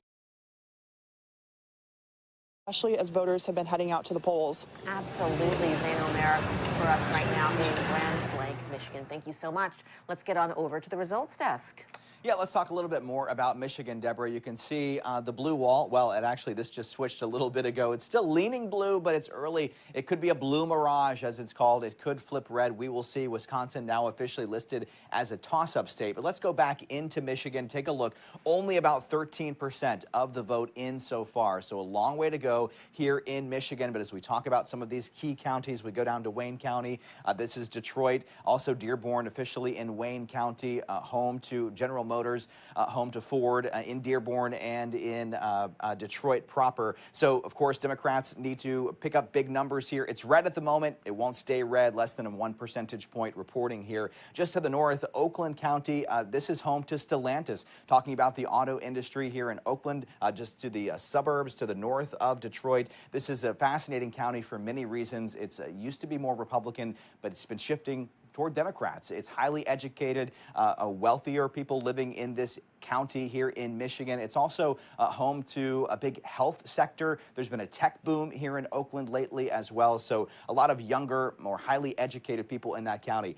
Just next door, though, in Macomb County, this county does tend to go a little more red. So we will see if Donald Trump can pick up some votes here. Macomb County in 2020 was the county that gave Donald Trump the most votes out of any of the counties, just because the suburbs, obviously, a big population center. Some of the swing counties, no results yet from Saginaw. That's a swing county that could go either way. We do have some results from Kent, another swing county, so far leaning blue, but only about 12% in. Another county we're watching here that Democrats are counting on, Washtenaw. That is home to Ann Arbor, University of Michigan. Democrats need to drive up their numbers there as well. So the key point is here, we're still waiting on all the swing states. So as much as the map fills in, there's a lot we don't know, Camila, at least in the presidential race so far. Yeah, those 7 key states, those swing states, we don't know what's happening with those yet. So as much dark red or dark blue that we're seeing, there's still so many questions here. Yeah, Camila, Deborah and Rashida are with us, of course, as well, too, guys. And it just comes down to tonight, what are these voters, what's motivating them once they get in that voting booth to pull the lever? We know 7 in 10 Americans have said they're unsatisfied, they're not satisfied with the direction the country is going.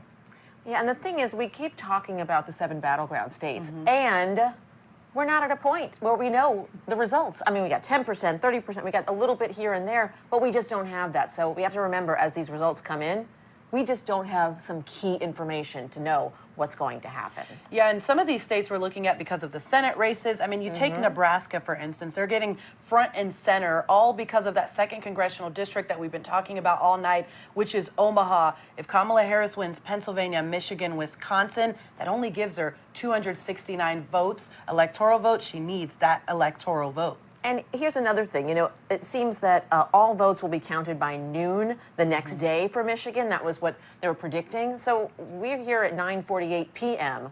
We're not going to have an answer for a bit. So guys, sit tight. So anyway, Graham and Camila, we've got a long night ahead of us, and so do you at home. But we hope that you'll hang out with us here because you are watching special coverage here of Election Night 2024 on Local News Live.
Always streaming, always free.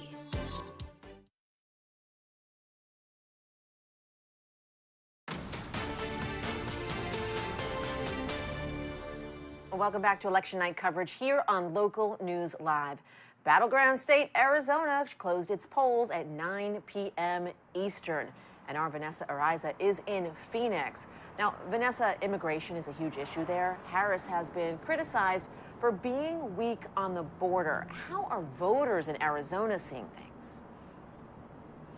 Good evening to you, Deborah. You know, so many opinions on border immigration and abortion, a very hot issue here in Arizona. You know, Harris was here visiting the border back in September. You do have a number of mayors, four in fact, along the border who are in support of her. On the flip side, you have a lot of people here in Arizona who tend to lean red and say, look, immigration is an issue. Harris has been in office for 4 years as VP.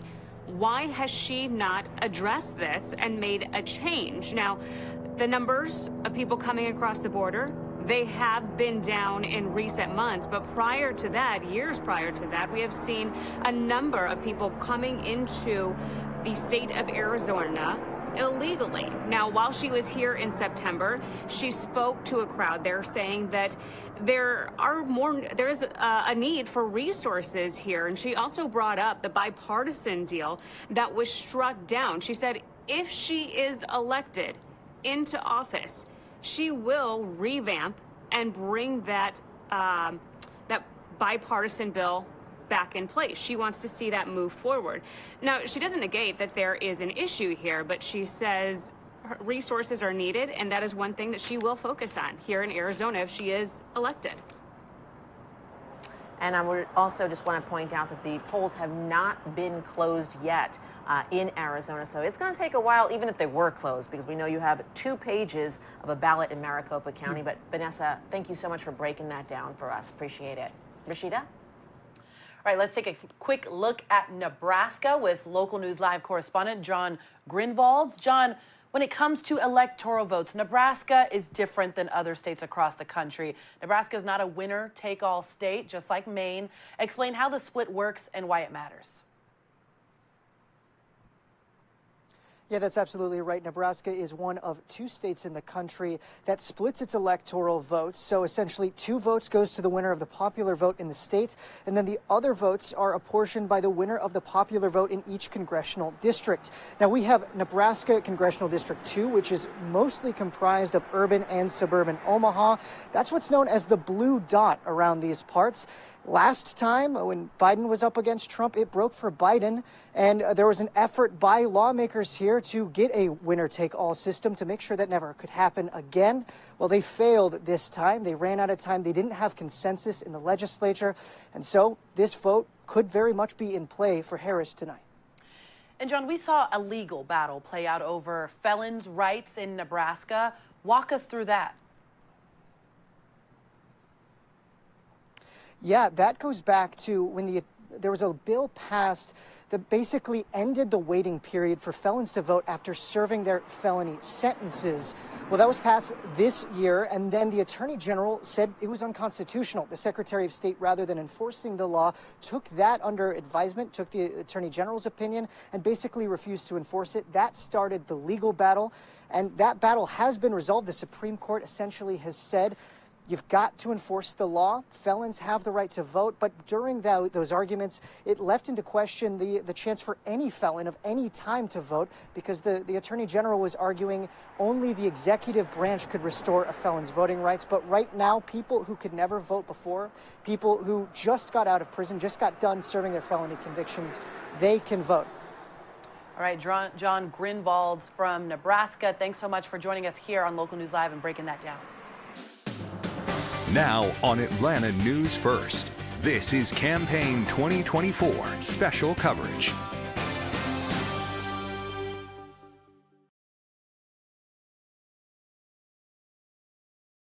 (9:56) here on election night at Atlanta News First. I'm Blair Miller. And I'm Carly Barnett. Let's give you a check of the presidential race as it's unfolding here in Georgia right now. This is with 79% of the precincts reporting. Former President Donald Trump has 52% of the vote to Vice President Kamala Harris's 47%. There is also a declared winner for U.S. House District 6. That's Democrat Lucy McBath. who will keep her post after beating Republican Jeff Criswell. She represents Roswell, Alpharetta, Dawson, and Ball Ground. Atlanta News First, Brittany Ford is at the Fulton County Elections headquarters in Fairburn. So, Brittany, what are you seeing? Well, Carly, Fulton County broke the 2020 record.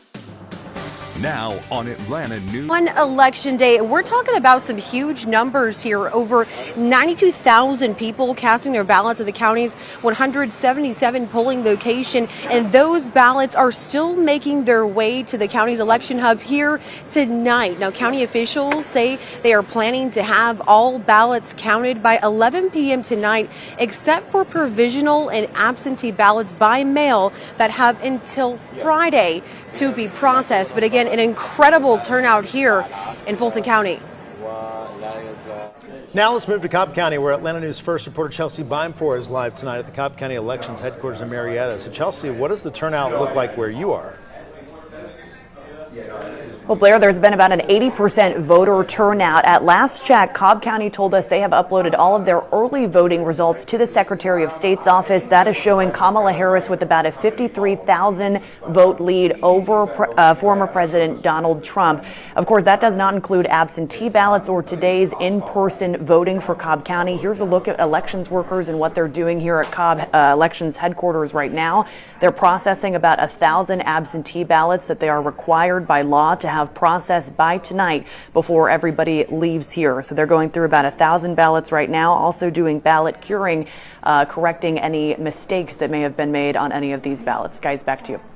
Chelsea, thank you. And let's break down these newest Georgia numbers with Atlanta News First anchor Tracy Hutchins and Kennesaw State University professor Dr. Ben Taylor. Yeah, we're going to talk about two big counties. Dr. Taylor, Chatham County, we're still waiting on the numbers from there because we have a small percentage here. That's right. Chatham County is a very important county for Democratic candidates, and right now the percentage is too low for us to know much about what's going on. Yeah, and Gwinnett County as well, because that percentage very small, and the Democrats need to make sure they have the numbers here. That's exactly right. There are a lot of voters in Gwinnett County, the second largest county in the state, and right now we just don't have enough votes in to really know what's going on relative to the overall state. So this would be a place where you'd expect Vice President Harris to get many more votes. Yeah, and we just heard from our Adam Murphy earlier in the night that possibly those numbers couldn't come in till about 11:30 tonight. Yeah, it could be a late night. All right, Dr. Taylor, thank you. Blair? Let's give one more check of the presidential race here in Georgia as we watch for those updated numbers. Again, this is with 79% of the precincts reporting, 52% to 47%. Keep in mind, Georgia went blue 4 years ago. The last time Georgia went blue back-to-back in presidential cycles was 1980 with Jimmy Carter. And we will be here through the night for the decision at 2024 on Atlanta News First. And we can send you immediate election results straight to your phone as they come in. Go ahead and take out your phone. Text the word results to 470-777-WANF, and we will send you that link. These numbers continue to unfold, and still, as we analyze all this, we'll be giving you updates throughout the night right here on Atlanta News First. Now on Atlanta News First, this is Campaign 2024 special coverage with breaking news. Breaking right now at 10, it is still too close to call the winner here in the swing state of Georgia, but we are getting closer by the minute. Good evening, I'm Blair Miller. And I'm Carly Barnett. The results for some of Georgia's largest counties due to come in any time now. Right now, former President Donald Trump has a slight edge over Vice President Kamala Harris. The Peach State counts for 16 electoral votes in the race to 270. The Trump campaign is watching closely at its headquarters in West Palm Beach, Florida. Former President Trump won his home state tonight, granting him 30 electoral votes.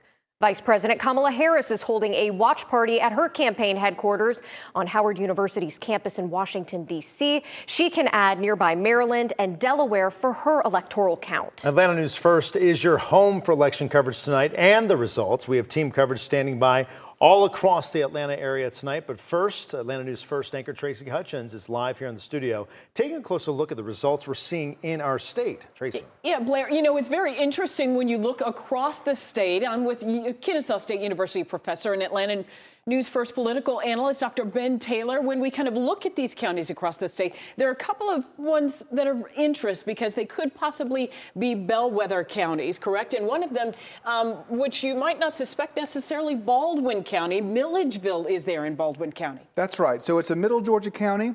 Small in numbers. You see there's a very relatively few voters there, about 20,000. But the bottom line is that it tends to mirror the overall vote totals for the state in these statewide elections. We've seen that for a few cycles now. So this could be sort of a foreshadowing of the end of the ballot counting in Georgia by the end of the evening. And another one is Fayette County, too, that is quite not got all the votes in, but about 90%. And so far, former President Donald Trump leading there. That's right. So this is another county that has been sort of moving to be less Republican and more competitive over time. But as we see, former President Trump is winning this county, and they're nearly done counting ballots there as well. Yeah, so certainly a lot of other votes yet to come in across the county. But when we take a look at those two bellwether counties, as Dr. Taylor pointed out, as those counties go, possibly so goes the state of Georgia. Carly? Tracy, Ben, thank you both. And both Democrats and Republicans in North Georgia eagerly watching if their candidate will take the Peach State. Atlanta News First political reporter Doug Reardon is live tonight at the Grand Hyatt Hotel in Buckhead, and that's where the Georgia Republican Party is holding a watch party. Doug, is there a confidence there tonight? There absolutely is, and a lot of that has to do with what can be considered a change in attitude by Republicans from now since 2020. Back then, they lost Georgia and essentially handed President Joe Biden the White House. And a lot of that had to do with the fact, as well as their big losses in the 2022 midterms, that they were skeptical and encouraging their voters to be skeptical about early and absentee voting. Now, fast forward to today, when we have had over 4 million Georgians cast their ballots early. Donald Trump and party leaders here in Georgia are now encouraging their voters to get out and participate in those methods of voting. And that certainly seems to be building a lot of confidence here. Certainly we know that there was a large amount of registered Republicans who cast their ballot early. And when I talked to Georgia GOP Chairman Josh McCoon earlier today, right here in this very spot, he told me this was all part of their plan. Aren't getting the turnout they need in their strongholds like DeKalb County, Fulton County, Chatham County, Dougherty County. So we feel cautiously optimistic. Yeah, and I apologize for that. Josh McCoon told me, he said it was absolutely part of that strategy, and we'll try and get that soundbite for you on the next one. But even earlier today, Lieutenant Governor Burt Jones got up there, as well as some of the House Majority leaders, saying this was a redemption race for them. They are certainly trying to claw their way back from 2020 when they suffered that unexpected loss here in Georgia. Guys, back to you. Doug, thank you. The Democratic Party of Georgia is watching the results just a short trip south of Buckhead. Atlanta News First Patrick Quinn is live in downtown Atlanta tonight. Patrick, you were talking about patience there earlier tonight. Are they still trying to remain patient? Blair, they're trying to keep the energy high here in downtown Atlanta. We just saw the Cupid Shuffle. A lot of people here are trying to dance, infuse some energy into this crowd. And yes, they are preaching patience. They're saying it's a long night ahead of us. They're looking to some of those suburban counties who have yet to report all of their numbers, really hoping and banking on potentially a high turnout there for Harris. Now, yes, this is a long night ahead of us. And yes, 2020 was the first time that Georgia went blue since 1992. They're hoping to go back-to-back blue since 1980. Earlier, I was able to talk with Congresswoman Nikema Williams, who's on her way to re-election. She said, yes, she's excited for the results so far in her race. She would like to have Kamala Harris by her side up in D.C. This is a historic night. No matter where we see or how late it takes us to get the results, I want accurate results, not necessarily fast. Accurate over speed. That's the testament tonight and the message tonight from Georgia Democrats. We'll be watching it closely. We know state representatives, they are here. We're expected to hear from city representatives of the city of Atlanta on how they're watching these results come into play. And yes, they're just hoping as this night extends that things will start to shift more in their direction. Live from downtown Atlanta, Patrick Quinn, Atlanta News First. Patrick, thank you. And remember, the easiest way to access election results on your phone, just text results to the number on your screen. That's 470-777 WANF.